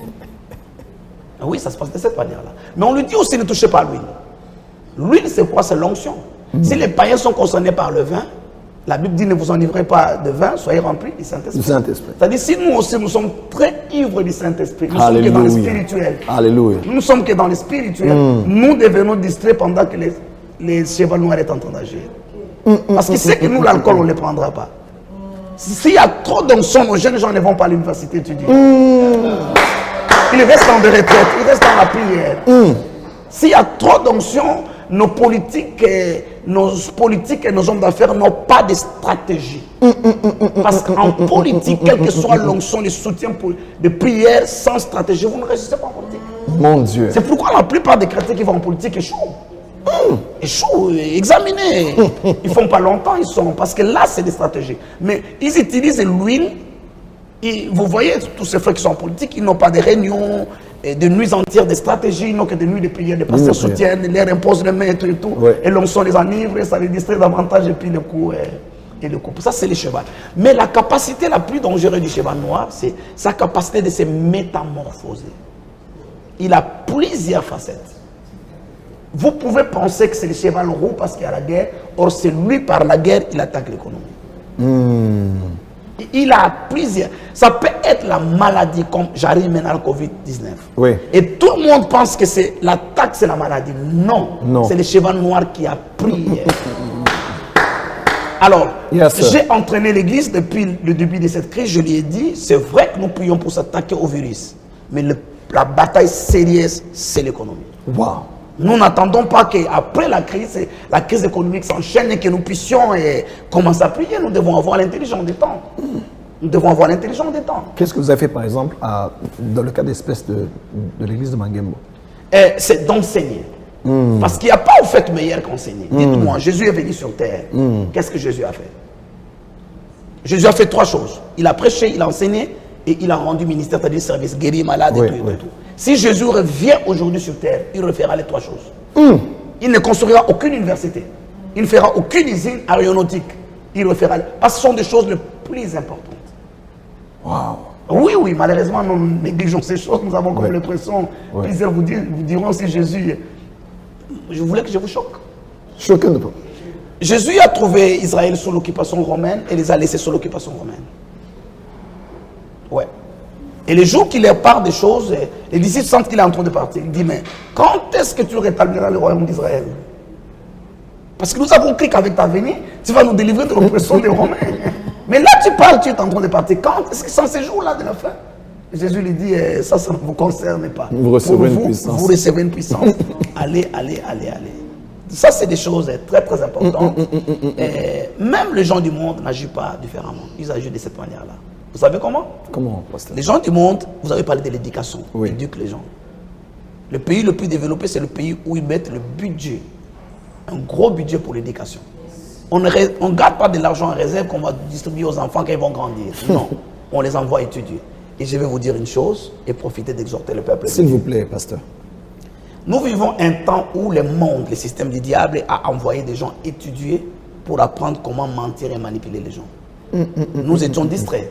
Ils ont pris des diplômes en économie, des diplômes en droit, en communication, en leadership, en management. Et ils sont dans des réseaux sociaux, ils sont dans la télé en train de garer, de mentir les gens. Mais parce qu'ils ont été sponsorisés pour faire ça, en quelque sorte, ça devient comme leur nature. Ils mentent, ils manipulent et tout et tout. J'exhorte le peuple de Dieu à faire très attention parce que de ne pas tout écouter. C'est la parole de Dieu qui reste vraie. Amen. Et en temps de crise, Joseph a sauvé le pays d'Égypte par le blé. Le blé, c'est pour fabriquer le pain. Et vous savez, le pain descendu du ciel, c'est la parole du Dieu tout-puissant. Alléluia. Donc, en des temps comme ceci, il n'y a que le blé qui vous sauve. Et il faut que des hommes et des femmes de Dieu ouvrent des dépôts stratégiques, des réserves stratégiques. Et qu'ils donnent la parole du temps convenable. Alléluia. Et lorsque les gens sont, leur esprit est bourré de la parole, leur esprit est renouvelé, ben, ils vont faire la différence. Parce que vous savez quoi? Lorsque Jacob et ses fils arrivent dans le pays d'Égypte, ils sont des immigrants. Ils s'installent à Goshen.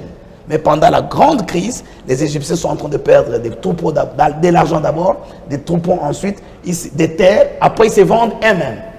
Vous voyez, non? Mais pendant ce même temps, Jacob est en train d'acquérir des terres. Il est en train de devenir puissant. Il est en train de devenir riche. Quand est-ce qu'Abraham est devenu riche? Pendant que le cheval noir a parcouru la terre. La Bible dit, au temps de la crise, Abraham descend d'Égypte, lorsqu'il revient, c'est un homme riche. Quand est-ce qu'Isaac est devenu riche? Pendant que le cheval noir parcourait la terre, on appelle ça le transfert de richesses. Alléluia. Et je prophétise que pendant ce temps, l'Église va s'enrichir. Amen. Il y aura un transfert de capitaux. Il y aura des enfants de Dieu, des chrétiens vont recevoir une sagesse d'en haut pour créer des richesses comme ça ne s'est jamais fait depuis les 50 dernières années. Ça se passe de cette manière. Amen. Nous recevons cela. Ça se passe de cette manière. Amen. Donc quand Dieu dit je braserai les cieux et la terre et que de richesses des nations viendront dans ma maison. La Covid-19 est venue pour embraler les cieux et la terre.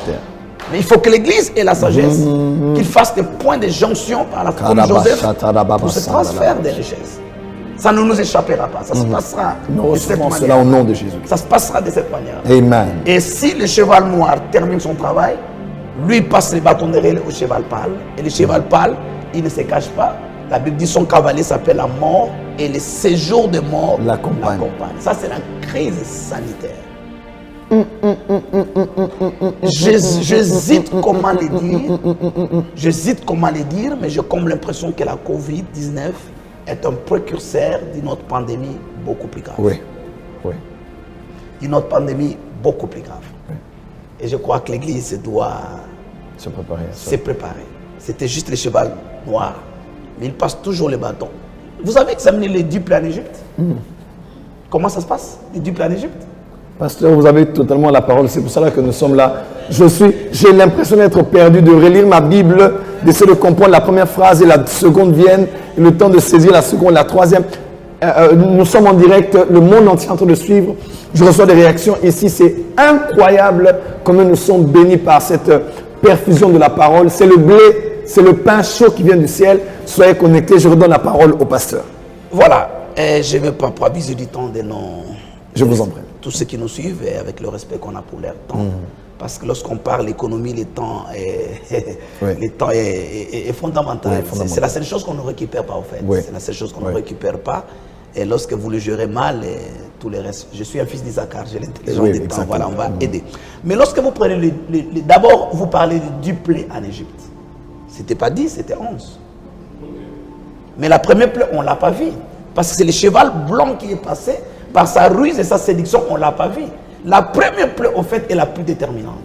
C'est lorsque Moïse arrive chez Pharaon et qu'il jette son bâton. Son bâton devient un serpent. Ça, c'est un piège. Pharaon dit, mais qu'est-ce que c'est gênant, Moïse? Tu es parti à 40 ans, tu penses qu'entre-temps, nous, on était là en train de jouer. Nous aussi, on a grandi dans le développement de notre sorcellerie. Parce qu'au fait, Moïse a grandi là. Et ce que vous n'avez pas le courage de dire, vous prédicateurs, c'est que la Bible dit que Moïse a été élevé dans toute la science et la sagesse des Égyptiens. Qu'est-ce que ça veut dire exactement? La science veut dire l'éducation, tout ce qui est scientifique. La sagesse veut dire la magie. Ben, il était un pharaon en devenir. Tu veux devenir pharaon, comment si tu n'as pas le pouvoir spirituel? Si on doit avoir le courage de me dire, Moïse était magicien. Il a été initié à la magie. Initié à la magie. Oui, mais pourquoi Dieu l'a émerveillé en mendiant? Pour lui dire qu'il y a plus que ça. Et si vous voulez que je recule, en mendiant, qu'est-ce que Dieu lui dit? Parce qu'il refuse de partir. C'est pas seulement les forces armées des Égyptiens. Il connaît le pouvoir des pharaons. Tu me fais dire des choses. Et tu porteras la responsabilité de ce que je dis. Du reste biblique, tu sauras te défendre. Tu sauras te défendre du reste biblique. Avancez, pasteur. Écoutez, lorsque la mère de Moïse met Moïse dans l'eau et que la fille des pharaons le récupère, ça c'est votre version des choses. La version des annales égyptiens c'est vérifiable jusqu'à aujourd'hui. Dans les annales anciens égyptiens, on dit le dieu Nil a donné un enfant au dieu Pharaon. Parce qu'il avait un problème de succession. Le dieu Nil l'a aidé. Parce qu'on est dans une société polythéiste. Il y a plusieurs dieux. Et la clé du polythéisme, c'est qu'on peut s'entraider. Si un dieu est en difficulté, l'autre vient l'aider. Pour dire qu'ils ne sont pas des dieux. Parce que le nôtre et je suis, c'est que vous voulez que je sois. Alléluia. Oh, voilà. Bon, les Égyptiens, dans les annales, c'est un don qui vient du Nil. La fille dit, papa, j'ai ramassé un bébé des Hébreux. Mais les mages et les magiciens dans le palais disent non, le dieu Nil a donné au dieu, parce que Pharaon lui-même c'était un dieu. Lui a donné un fils. C'est comme ça qu'il grandit en devenir Pharaon. On l'initie dans toute la sagesse de la Bible. Les sages sont les mages. Sagesse veut dire magie. Je n'ai pas voulu le dire au début pour que tu ne me chasses pas de ton plateau. Ah non, pas du tout. Ah mais oui, parce que vous avez dit sagesse. C'était simple pour moi de dire magie.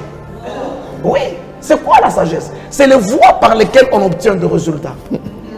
Alors si la sagesse est de Dieu, ça devient la sagesse divine. C'est du diable, ça devient du diable. Mais c'est dans ces milliers que Daniel a grandi. Dans ces milliers que Daniel a fait des démonstrations, quand la Bible dit qu'il a été trouvé 10 fois supérieur en sagesse et en intelligence, par rapport à qui? Par rapport aux mages, aux magiciens. Et dites-moi d'ailleurs dans votre village, comme dans mon village, les sages c'est qui? Ce sont les sorciers. Ah voilà.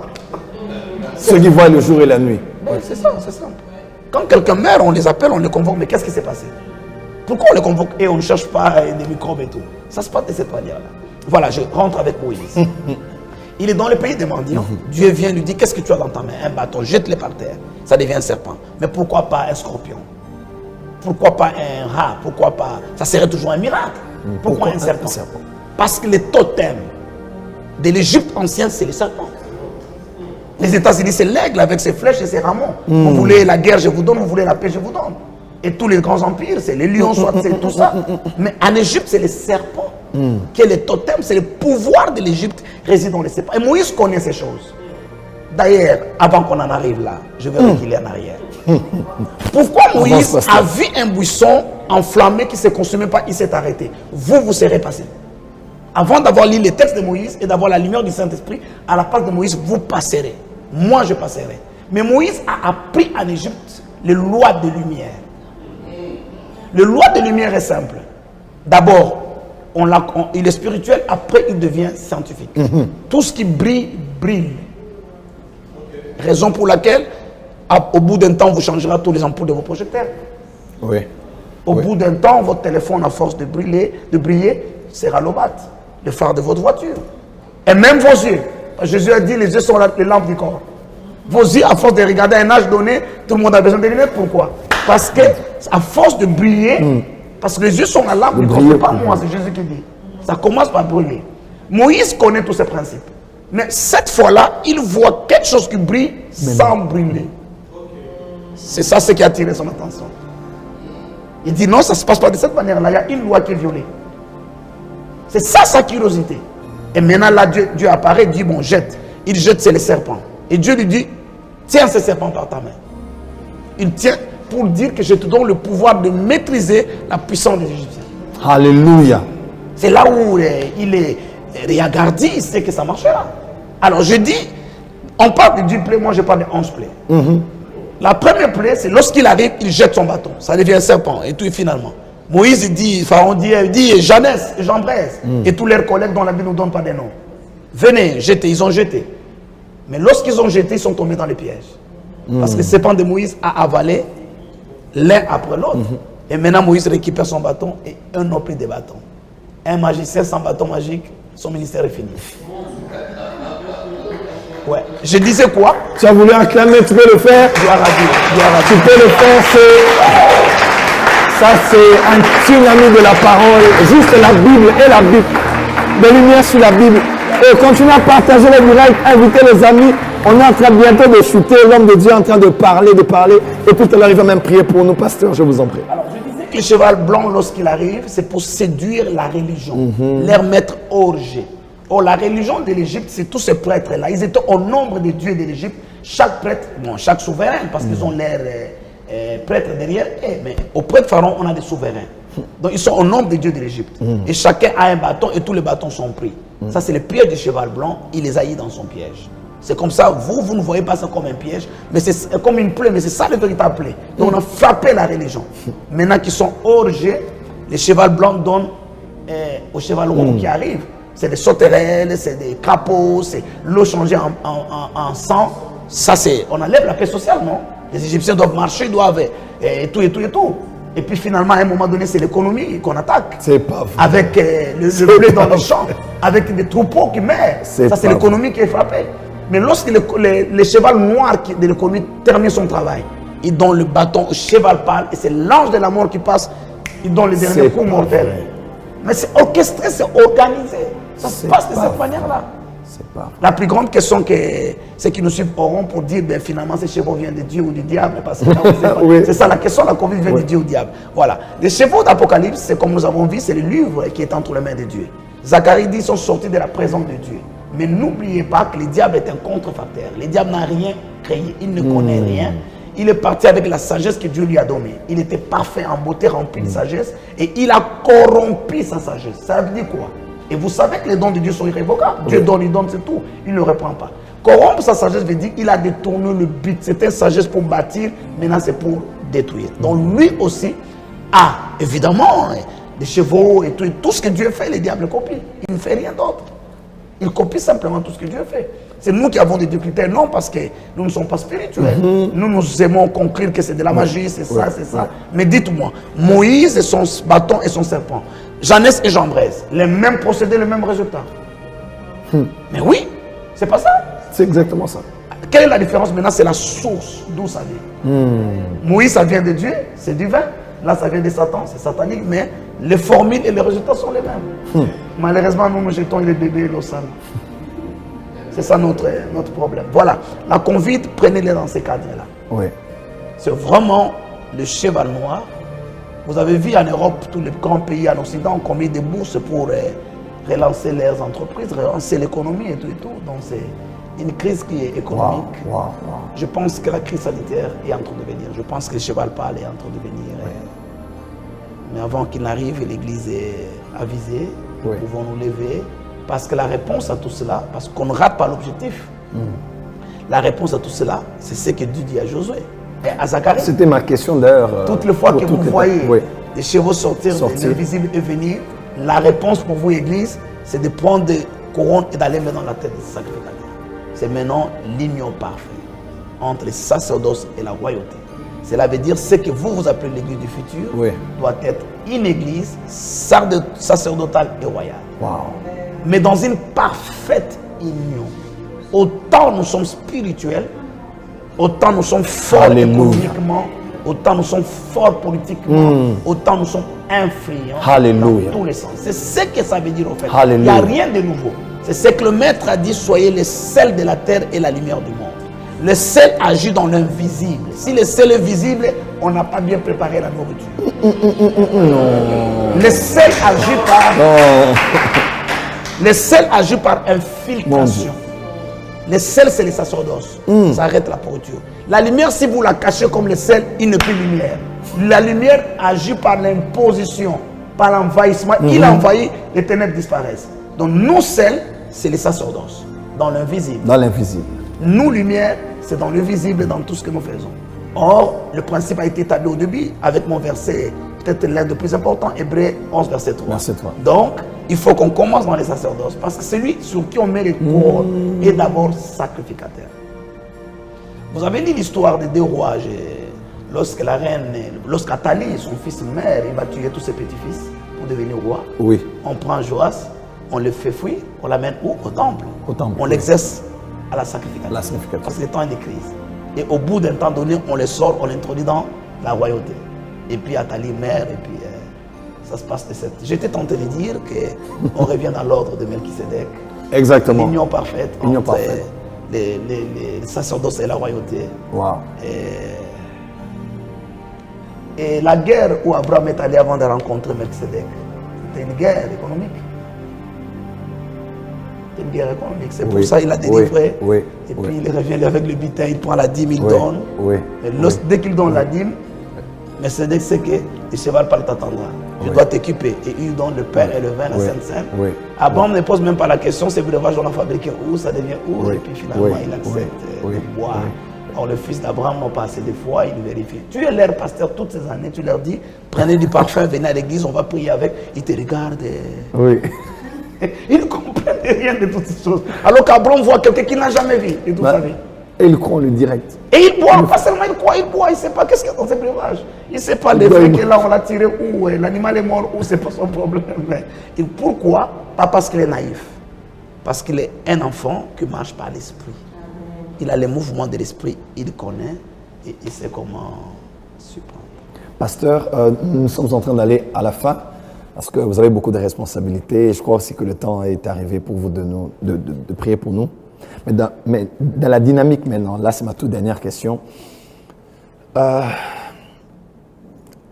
peu comme Charles Finet disait, le réveil d'une église locale réside dans le cœur du pasteur. Tout commence par le leadership. Tout commence par les messages que nous écoutons. Tout commence par ce que nous entendons. Vous avez parlé tout à l'heure de comment il faut que l'Église devrait être préparée. Mais généralement, c'est aussi par les enseignements que nous avons. Vous avez parlé de Christ qui enseignait, qui prêchait, puis qui exerçait le ministère. Mais des fois, notre grand problème aujourd'hui, alors que nous voulons finir ces 7 jours, si on peut dire un mot aux leaders et aux serviteurs de Dieu. Je sais que chacun a son message, mais il y a aussi des moments où je crois qu'il faut que nous puissions nous adapter à la réalité du moment et aux choses qui se passent dans le monde spirituel. Est-ce que vous avez un mot à nous dire aujourd'hui, nous qui sommes bergers, pasteurs, leaders, parce que des fois c'est aussi nous qui gardons les gens juste dans l'intercession, dans le spirituel et on refuse pratiquement d'encourager les talents, d'encourager les dons, d'encourager l'innovation, d'encourager le potentiel. Bref, qu'est-ce que vous pouvez dire à toutes ces personnes avant de pouvoir prier pour nous? Voilà, ce que je peux dire, qu'elle est revenue pour, premièrement, que le corps fonctionne comme corps. Extrêmement important, quand il y a la crise, ça se passe de cette manière-là. Nous n'avons pas vu l'aspect le plus important, pourquoi Joseph a décidé que son père vienne en Égypte et que ses frères restent en Égypte. Il leur dit, je vais vous nourrir parce qu'il y aura des temps de crise, mais il n'y a pas que ça. C'est un homme intelligent, il sait parler. Il vous présente ce qui est à votre intérêt pour que vous ne refusez pas. Mais le vrai problème, c'est que Joseph avait besoin du sacerdoce de Jacob, son père, et il avait besoin de ses frères dans le terrain, parce que les matchs étaient devenus à un moment où tout seul, il ne pouvait pas le remporter. Ça, c'est important. Et vous avez compris, j'ai écrit un livre sur Ephraïm. C'est-à-dire que Potiphera, beau-père de Joseph, l'a dribblé dans beaucoup de domaines. Il était un homme très occupé, et nous avons dans le corps de Christ des pasteurs très occupés à leur brebis, et c'est important qu'ils soient occupés. Mais ils ont besoin des alliances, des connexions avec leurs frères, qui tout en étant occupés peuvent voir le mouvement des choses spirituelles. C'est pourquoi il insiste que son père reste là. Et d'ailleurs, c'est son père qui l'a aidé à récupérer ses enfants qui étaient sous le contrôle de Potiphera, qui était prêtre d'homme. Si on entre là, on va se perdre. On était le dieu de la célébrité en Égypte. Donc on avait besoin de lui pour être célèbre en Égypte. Mais Joseph dit sur ce terrain étranger tout seul, je ne vais pas m'en sortir. Nous sommes dans un temps où personne ne se suffit en lui-même. Ce n'est pas le temps de marcher sous les cadavres de vos frères pour accomplir vos buts. Ce n'est pas le temps d'enterrer vos blessés. Parce que la plupart des fois, nous sommes saints parce que les autres ont péché. C'est ça notre problème, notre sainteté. La plupart des temps, nous sommes saints parce que les autres ont péché. Oui, la plupart des temps, notre sainteté. Si on vous disait à Kinshasa aujourd'hui, faites-nous la liste, c'est rien que la vie de Kinshasa, des hommes qui craignent Dieu. Mais les premiers qu'on mettra sur la liste, c'est des gens qui les sont par rapport à d'autres qui sont péchés. Non, mais oui, parce qu'ils ont marché sur les cadavres de leurs frères, sans même vérifier ce qu'il y a pas de blessés. Parce qu'il y a des blessés, il y a des gens qui sont demi-morts, comme c'est sur la route de Jérusalem à Jéricho. Mais les prêtres est passé pourquoi? Les Lévites est passé pourquoi? Vous savez, vous voulez que je vous dise? Dites-le nous. Parce qu'ils avaient peur de laisser de toucher ce type. S'il mourait, Les empreintes restent dans leur corps. Lorsque le médecin légiste arrivera, dira parmi les criminels, il y a les empreintes du pasteur Espérance, du prophète Joël qu'on a vu, qu'on les interpelle.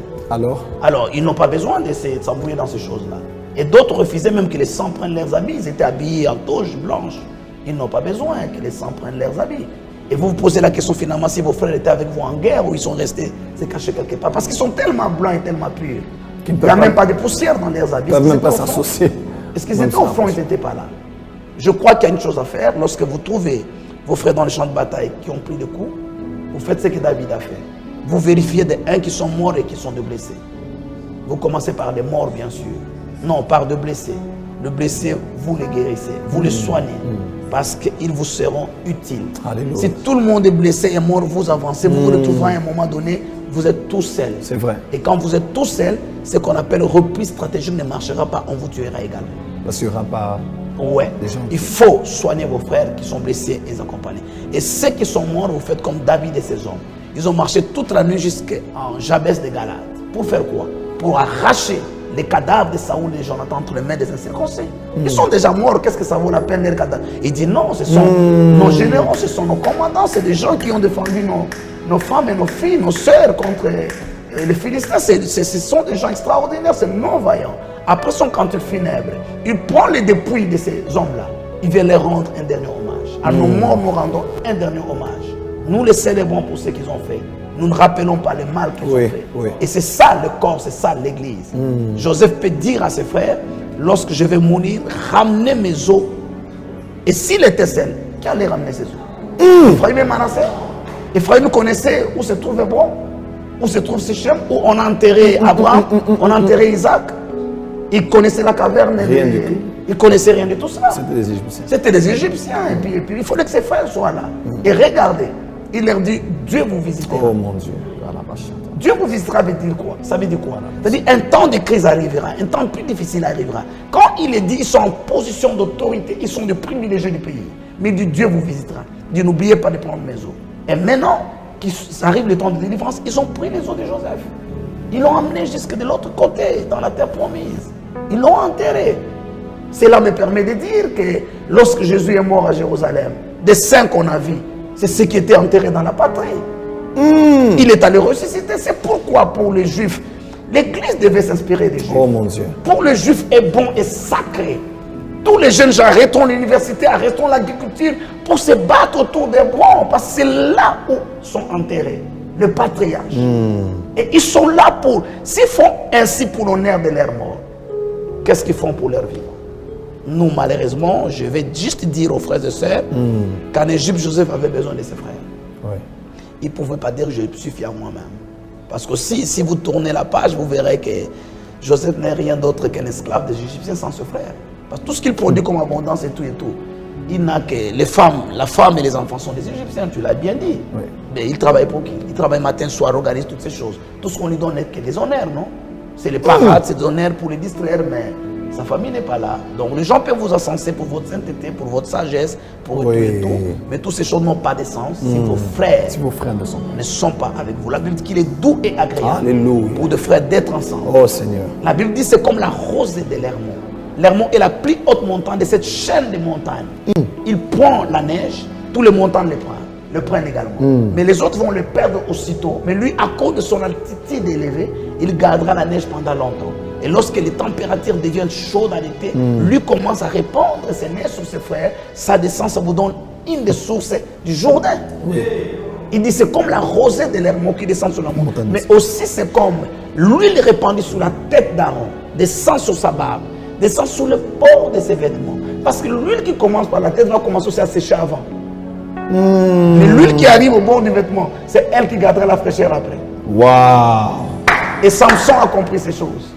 Samson a compris ces choses. Il dit, mes yeux sont troués, je ne sais plus faire. J'ai la force, je ne sais plus faire. Est-ce qu'il n'y a pas un jeune homme des nôtres là? Et puis un esclave qu'on a mis travailler, il prend, il dit, conduis-moi seulement dans les piliers. Il a sa force. Mais sans la nouvelle génération, sans ses frères, quelqu'un qui peut le conduire, il ne croulera pas ses bâtiments. Donc l'air est à l'unité. Nous l'avons vu dans les nations, dans les gouvernements de la terre, l'opposition des pouvoirs a enterré l'âge de guerre, venir ensemble contre la Covid. Nous avons vu beaucoup de choses passaient de cette manière-là. Mais si l'Église devait s'arrêter pour dire, est-ce qu'après la conviction, on continue comme ça?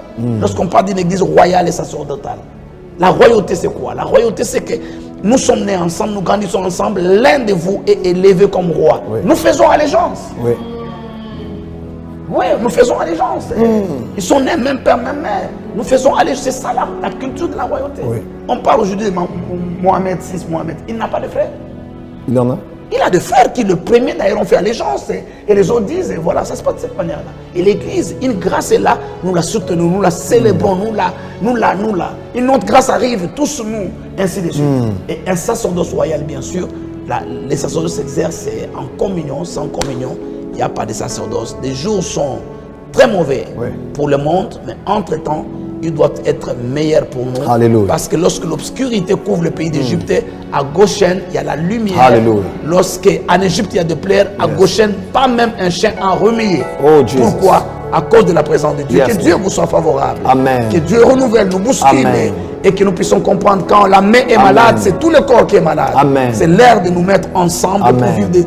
Nous ne devons pas nous permettre de rater cette opportunité. Alléluia. Que Dieu nous donne après cette crise d'amener l'Église à l'émergence, à de nouvelles dimensions, à asseoir sa royauté et son sacerdoce pour que nous servions au salut des nations. Je vois Ésaïe 2 arriver. Alléluia. Je vois Ésaïe 2 arriver. Alléluia. Il est écrit qu'il arrivera dans la suite des temps. Où la montagne de la maison de l'Éternel, qui est l'Église, s'élèvera au-dessus des montagnes. Et que le peuple afflieront et diront, allons à la maison de l'Éternel. Pourquoi? Pour qu'il nous enseigne ses voies. Le voie de Dieu, c'est sa sagesse. Amen. Que Dieu vous bénisse au nom de Jésus-Christ. Amen. Oh mon Dieu.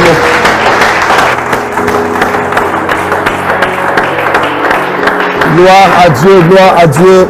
Waouh, waouh. C'est des milliers de personnes qui ont été connectées ce soir. Pasteur, une dernière chose, si vous le permettez, c'est adresser une prière pour cette chaîne de télévision qui est en train de naître, Power Channel. Des milliers de personnes sont là, on a cru en cela. Et l'équipe est là, vous voyez déjà notre DG qui est là et plusieurs autres qui travaillent déjà en tant que photographe, caméraman, à la régie. Et le Dieu, à toutes les étapes de ma vie, je suis toujours venu avec une offrande. Quand vous êtes là ou même pas quand vous n'êtes pas au pays, parce que je crois que vous avez une faveur exceptionnelle. C'est des choses que vous pratiquez. Et je crois qu'une parole de votre bouche en tant qu'ange de Dieu sur ce qui est en train de naître fera en sorte qu'il y aura un avant et après ce moment même. Parce que nous croyons que Dieu nous a visités au travers de son serviteur. Et pourquoi pas une bénédiction pour tous ceux qui nous suivent, afin qu'après cette Covid-19, des choses nouvelles commencent pour nous, s'il vous plaît. Et si vous me permettez de faire ces commentaires, je vous en prie. C'est que je vous respecte et je vous apprécie énormément. Vous êtes l'une de ces rares personnes qui, avec la grâce, Dieu vous donne, l'aura que Dieu vous donne, de reconnaître le ministère des uns des autres, la place des uns des autres. Et j'ai été très, très émerveillé. Et je dois le dire au grand jour parce que notre devoir, c'est de célébrer les nôtres, pas seulement de tirer sur eux. Ça se passe, vous devez vous rappeler, peut-être vous avez déjà oublié. Ça se passe à l'aéroport d'Abidjan. Nous arrivons, vous allez à votre conférence, moi à la mienne, on arrive à l'aéroport d'Abidjan. Il y a une délégation VIP qui vient vous prendre pour les salons VIP, ou du moins les salons présidentiels peut-être je pense. Et puis moi, on m'amène dans là où tout le monde passe. Vous vous arrêtez, vous dites, ça ne peut pas se faire ainsi. S'il n'y a qu'une seule place, prenez-les, amenez-les, parce que je les considère comme mon père, moi géré par la voix de tout le monde. Vos équipes discutent un peu, vous disent, ça ne peut pas se faire là, c'est lui qui. Et vous me mettez en honneur, et vous m'amenez, je suis voilà. Des gens qui sont venus m'accueillir de l'autre côté sont obligés de venir rejoindre. Et vous avez tantôt la salué l'apôtre Dra, je crois, de Togo, de Lomé. Je me rappelle dans l'avion, on était ensemble, il vient vous voir, prophète Joël, vous parlez. Il ne me connaissait pas parce que je ne suis pas très connu. Et puis finalement, vous lui dites, est-ce que vous connaissez qui est à côté? Mais c'est l'un de nos pères, vous parlez. Et depuis ces jours, je vis son regard et son approche vis-à-vis de moi changer. Ça, il n'y en a pas beaucoup. Et il n'y en a pas beaucoup dans notre environnement, des hommes et des femmes qui, la plupart du temps, on veut que Moïse meure pour que Jésus prenne les... Vous êtes quelqu'un de très exceptionnel. Je disais encore à mon épouse, avec qui on parlait avant que je vienne ici, Maman Gina, j'ai dit, voilà, il dit, mais tu as l'air très, très fatigué. Tu restes au bureau du matin au soir. Je dis, mais parce que je ne dois pas prendre le risque d'aller à la maison et de rater de venir à la réunion du prophète Joël. Je dois être là. Il me dit, tu l'aimes tellement. Je dis, c'est son amour qui m'a affecté. Vous êtes quelqu'un de formidable. Vous avez des choses à enseigner, pas seulement à votre génération, mais même à la génération de ceux qui sont passés avec vous. Vous faites notre fierté. Vous pouvez compter sur nous, nous pouvons, pas pour vous, mais j'ai l'habitude de dire que des hommes d'alliance accompagnent les leurs, même jusqu'à la porte de l'enfer. Il leur dit au revoir, ils n'entreront pas à l'enfer avec eux, mais ils peuvent les amener jusqu'à la porte. Une façon de dire qu'on n'abandonne pas les siens. Vous êtes quelqu'un de formidable. Avant de prier pour Power Channel, je voulais donner ce témoignage. Je vous en prie. J'avais l'habitude de vous suivre des dimanches après-midi à partir de ma chambre à coucher. Lorsque j'ai fini mes réunions, je rentre dans ma chambre. De là où vous prêchez, les sons arrivaient jusque dans ma chambre et je suivais. Et un jour, un dimanche, je vous ai suivi en train de dire, Dieu nous demande de rentrer à Kinshasa, nous ferons ceci et cela. Entre autres, vous avez mentionné Power Channel. Vous direz, là, on n'a rien. Mais ça viendra, nous le ferons, vous verrez. Et de mon lit, j'ai dit Amen, ça arrivera. J'ai commencé à prier en langue pour vous. J'ai commencé à suivre. Et puis, voilà, tous ces souvenirs, c'est extraordinaire. Vous êtes un homme extraordinaire. Vous êtes un catalyseur. Des hommes et des femmes qui viennent, des étoiles qui ne sont pas nombreuses dans une génération, qui viennent juste pour changer la donne des choses. Vous voyez, ces hommes, lorsqu'ils entrent, l'esprit du match change. Parce qu'ils créent ce qu'on appelle, je ne sais pas en français, les Français appliquent beaucoup de mots d'anglais, le momentum. Même le faible peut se relever, dire c'est possible, on ne m'enterre pas, je vais continuer encore. Ça, c'est quelque chose de formidable et nous vous saluons, nous apprécions. Je ne vais pas citer d'autres noms, mais derrière moi, il y a beaucoup de grands hommes et de grandes dames de Dieu qui vous apprécient, qui vous aiment. Mais comme je ne les ai pas visés, je prends celle la responsabilité en le représentant. Continuez à aller de l'avant. Cette humilité est quelque chose d'extraordinaire. C'est cela même la spiritualité, la capacité d'être ce que vous êtes là. Nous bénissons Dieu de nous avoir donné un don. Nous pouvons nous aussi dire, un enfant nous est né, un fils nous est donné. Ouais, un enfant parce que tu es congolais, tu es de ma nation, ça c'est biologique. Un fils parce que le don de Dieu qui est en toi est une bénédiction pour le corps de Christ. Et si vous me permettez de demander à tous ceux qui nous suivent et ceux qui sont avec nous là de mettre nos mains pour célébrer le prophète Joël Francis. Nous le célébrons. Nous célébrons les grâces de Dieu en lui. Et nous reconnaissons l'onction et l'appel de Dieu authentique. Et maintenant, je vais prier d'abord pour Power Channel. Et je ne vais pas dire un amen, m'enchaîner pour bénir tout le monde. Dieu des esprits de prophètes. Alléluia. Dieu d'Abraham, d'Isaac et de Jacob. Père de notre Seigneur Jésus-Christ, merci pour cette soirée formidable. Et merci pour ce que tu as fait. Je sais que ton esprit continue à faire. Les intelligences sont ouvertes. Les écailles sont tombées des yeux. Et ces écailles ne reviendront plus jamais. Quand tes enfants rentreront lire la Bible, ils verront ce qu'ils n'avaient jamais vu avant dans le même verset. Un esprit d'entendement spirituel a été propagé par les ondes. La sagesse divine a été dispatchée, vulgarisée. Les gens l'ont reçu et se réveilleront demain avec des connaissances qu'ils n'avaient pas avant. Amen. Père, je prophétise, je décrète et je déclare. Les gens vont dormir aujourd'hui, se réveiller demain, connaissant des choses qu'ils n'avaient jamais connues avant. Parce que tu mettras un dépôt de connaissances. Et tu ouvriras l'intelligence. La Bible parlera de versets commenceront à parler à tes enfants. Amen. Et maintenant, Père, nous prions pour Power Channel que nous recommandons à toi. Ce nouveau-né dans le milieu de médias. Alléluia. Nous voulons que cette étoile brille, brille, brille, brille, brille. Nous décrétons plein succès, que des moyens viennent, Alléluia. Que la sagesse vienne, tout soit mis ensemble et que Power Channel devienne cette plateforme virtuelle qui sauve des vies, qui révolutionne des nations, qui renouvelle l'intelligence et qui apporte un souffle nouveau à l'église pour que l'église aille de l'avant. Bénis ceux qui sont avec nous sur le plateau. Alléluia. Et ceux qui nous ont suivis de partout. Que des malades reçoivent la guérison. Je ordonne non aux malades, mais je ordonne au lit des malades de rejeter ces malades qui sortent de ces lits-là. J'ordonne, oh Dieu, à la pauvreté de vomir et de jeter des enfants de Dieu.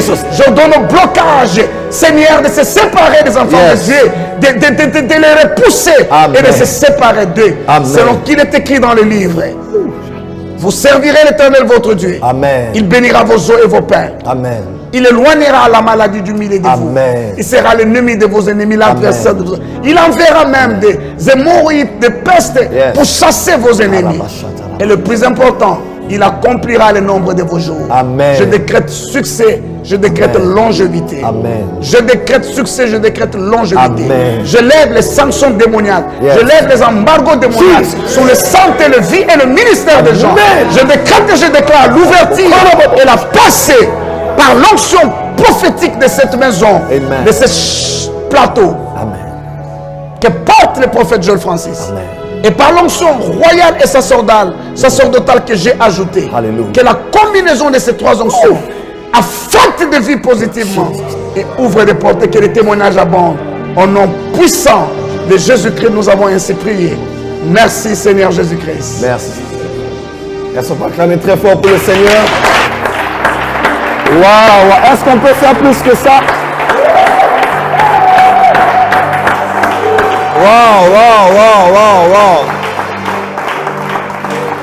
Waouh. C'était pour vous ce soir, réinitialisation prophétique 2020, première édition, pourquoi pas. Merci à toute l'équipe qui a fait un grand travail depuis lundi.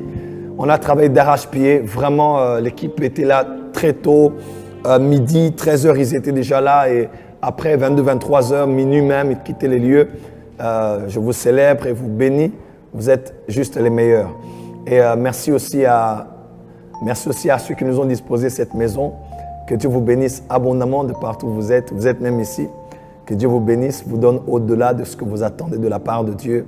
Et que Dieu le fasse incessamment afin que vous sachiez que c'est une onction authentique qui a été à l'œuvre ici. Et c'est plusieurs autres onctions, notamment celle de l'un de nos pères, du pasteur révérend Espérance Makadi, qui est un père pour nous. J'ai été avec mes collègues toute la semaine, mais aujourd'hui, c'est un père pour nous qui est là. Et nous sommes très honorés. Croyez que vous êtes bénis, qu'il y a quelque chose qui est resté ici. Et nous le disons tous en disant Amen. Alors, vous avez à cœur de faire quelque chose, de déposer quelque chose sur l'autel de ce ministère. C'est très simple. Allez juste au bas de l'écran. Il y a un numéro de téléphone qui est au bas, plus 243, je pense, 81 450 et quelques. OK.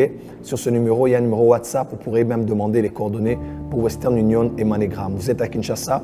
Il y a des numéros qui passent de manière cyclique comme ça. Il y a M-Pesa, Airtel Money, Orange Money. Vous pouvez le faire tout de suite si vous êtes à Kinshasa, Orange Money en particulier pour ceux qui sont même au Sénégal et ailleurs. Vous pouvez le faire de là où vous êtes, ici sur le continent africain. Et si vous avez une carte Mastercard, PayPal ou carte Visa, vous pouvez le faire sur une vidéo, sur le statut qu'il y a sur la vidéo. On écrit quelque chose comme Makabo Church. Cliquez dessus et vous pourrez envoyer votre offrande, votre dîme, votre action de grâce ou votre libéralité par rapport à cette chaîne juste sur PayPal et faites-le maintenant. C'est le dernier jour, une grâce spéciale. Faites-le maintenant. Tout simplement, pour terminer, allez sur, si vous n'avez pas Telegram, téléchargez Telegram, mais sinon, si vous en avez déjà, cliquez juste sur le dernier lien qu'il y a sur le statut de la vidéo. On a écrit Église Porte des Cieux Global. Il y en a plus de 2500 personnes aujourd'hui, n'est-ce pas? Et c'est une grande... Pardon? YouTube, on est à plus de 1000 personnes aujourd'hui. Wow. Donc, il y a plus de gens sur YouTube même que sur Facebook. Oh, c'est presque pas bon. Les gens ont compris la stratégie d'hier. Hein? Tout le monde a. Hier, on était à combien sur YouTube? Plus de 2000. OK. On avait un problème avec le. Mais croyez-moi, vraiment, c'est quelque chose que vous ne verrez plus jamais. Donc, on va vraiment se battre pour continuer à garder le standard, surtout de la connexion. Hier, il semble qu'il y ait un problème un peu général comme ça. Même les appels téléphoniques ne passaient presque pas. Les WhatsApp ne passaient pas. Donc, c'était indépendamment de notre volonté. Mais on peut aller sur satellite, hein? Ouais, on peut aller sur satellite et puis on peut transcender tout ça, on ne parle plus de ça. Donc on vient chez vous à la maison by fire, by force parce qu'on est vraiment sur satellite. Et Power Channel arrive, on peut acclamer très fort pour le Seigneur. Gloire à Dieu, gloire à Dieu, gloire à Dieu. Voilà, pour tous ceux de la porte des cieux, nous n'avons pas culte mardi ni même mercredi. Mon équipe s'est reposée un peu, en train de se préparer pour et la télé et les autres cultes. On vous donne le programme. Ce week-end, on aura notre veillée. OK, donc, en confinement, on essaie un peu d'adapter. Mais sinon, soyez prêts. Nous sommes toujours en... Nous changeons un peu le programme de la semaine, mais nous aurons culte programme certainement mercredi soir, jeudi et puis vendredi. Mais sinon, on va prendre le temps de faire un petit break et puis revenir. On se prépare logistiquement parlant pour que ce week-end, on vous emmène des bonnes nouvelles, OK? Et nous croyons que les bonnes nouvelles arrivent. Merci au DG d'avoir été là. En cassette, tonton Jaco, Dieu te bénisse. Est-ce qu'on peut mettre la caméra sur lui? Juste tonton Jaco. OK. Voilà, tonton, vous pouvez être debout? D'accord. C'est un visage que l'on connaît. Voilà. Caméra, on ne voit pas tonton Jaco. Il est où comme ça? Il est grand, hein? Voilà, on dirait que la caméra, c'est... Voilà, là, il s'est baissé. Voilà, tonton, on peut acclamer très fort. Voilà. Alors, le tonton représente toute l'équipe que je ne sais citer. Merci aussi au couple Kalonji qui est venu nous accompagner dans ce programme. Ce sont mes parents. Et à tous ceux de la porte des cieux qui sont là et à tous ceux qui ont suivi de partout dans les nations. Que Dieu vous bénisse abondamment. Si Jésus ne revient pas, croyez-moi, on se voit cette semaine pour des plus grandes choses que Dieu fera. On a reçu un grand revêtement et c'est le temps de partir et de pratiquer ces choses. Soyez bénis chez vous. Pardon? Ah, ok, d'accord. Ok, je crois qu'on a oublié. On voulait oublier de faire quelque chose. Je crois même que la régie est tellement... Ils ont dit qu'il faut gagner les âmes. Ok. Vous n'avez jamais donné votre vie à Jésus-Christ. Vous voulez sortir du live, ne sortez pas. Ce soir, c'est l'opportunité pour vous de vous dire, Seigneur, je suis un peu étranger à ces choses. C'était tellement bien exposé, mais je ne crois pas que j'ai la vie éternelle. Je ne crois pas que je suis sauvé. Même, je suis sauvé, mais j'ai tellement rétrogradé, j'ai honte de moi et je ne me sens même pas digne d'être appelé enfant de Dieu. C'est la soirée de votre salut. Et Jésus a besoin de vous maintenant. Alors, ce sont vos paroles. Nous vous prêtons juste des paroles. Vous allez prier avec nous cette prière. Et nous allons clôturer pour rentrer et libérer surtout mon Père qui est avec moi sur le plateau. Dites avec moi, Seigneur Jésus, je viens devant toi tel que je suis, avec mon passé, avec mes péchés, avec mes iniquités. Je viens devant toi. Je t'ouvre mon cœur et je décide aujourd'hui de recevoir la vie éternelle. Ainsi, je confesse de ma bouche le Seigneur Jésus. Et je crois dans mon cœur que le Père l'a ressuscité d'entre les morts. Je confesse devant les hommes, devant le diable, devant les anges, que Jésus est mon Seigneur et mon Sauveur personnel. Merci Seigneur de prendre ma vie et de guider mes pas par l'aide de ton esprit. Je suis enfant de Dieu. Je suis sauvé au nom de Jésus-Christ. Amen. Voilà, on acclame très fort pour le Seigneur. Gloire à Dieu. Le même numéro qui a été donné au bas de l'écran. Écrivez sur WhatsApp maintenant et on va vous accompagner dans cette nouvelle vie en Christ Jésus. Réinitialisation prophétique, c'est compliqué à prononcer. Prophétique se termine, mais la vie chrétienne continue et les bonnes choses sont celles qui arrivent. Soyez bénis chez vous et restez concentrés sur Power Channel, Connecting to God's Power. God bless you. Merci beaucoup, Papa. Nous nous avons honoré de votre présence. Merci infiniment. Et tous ceux qui ont accompagné notre Père, nous sommes très honorés ce soir. Soyez bénis. Shalom. Bonne soirée chez vous et très bonne soirée. Merci.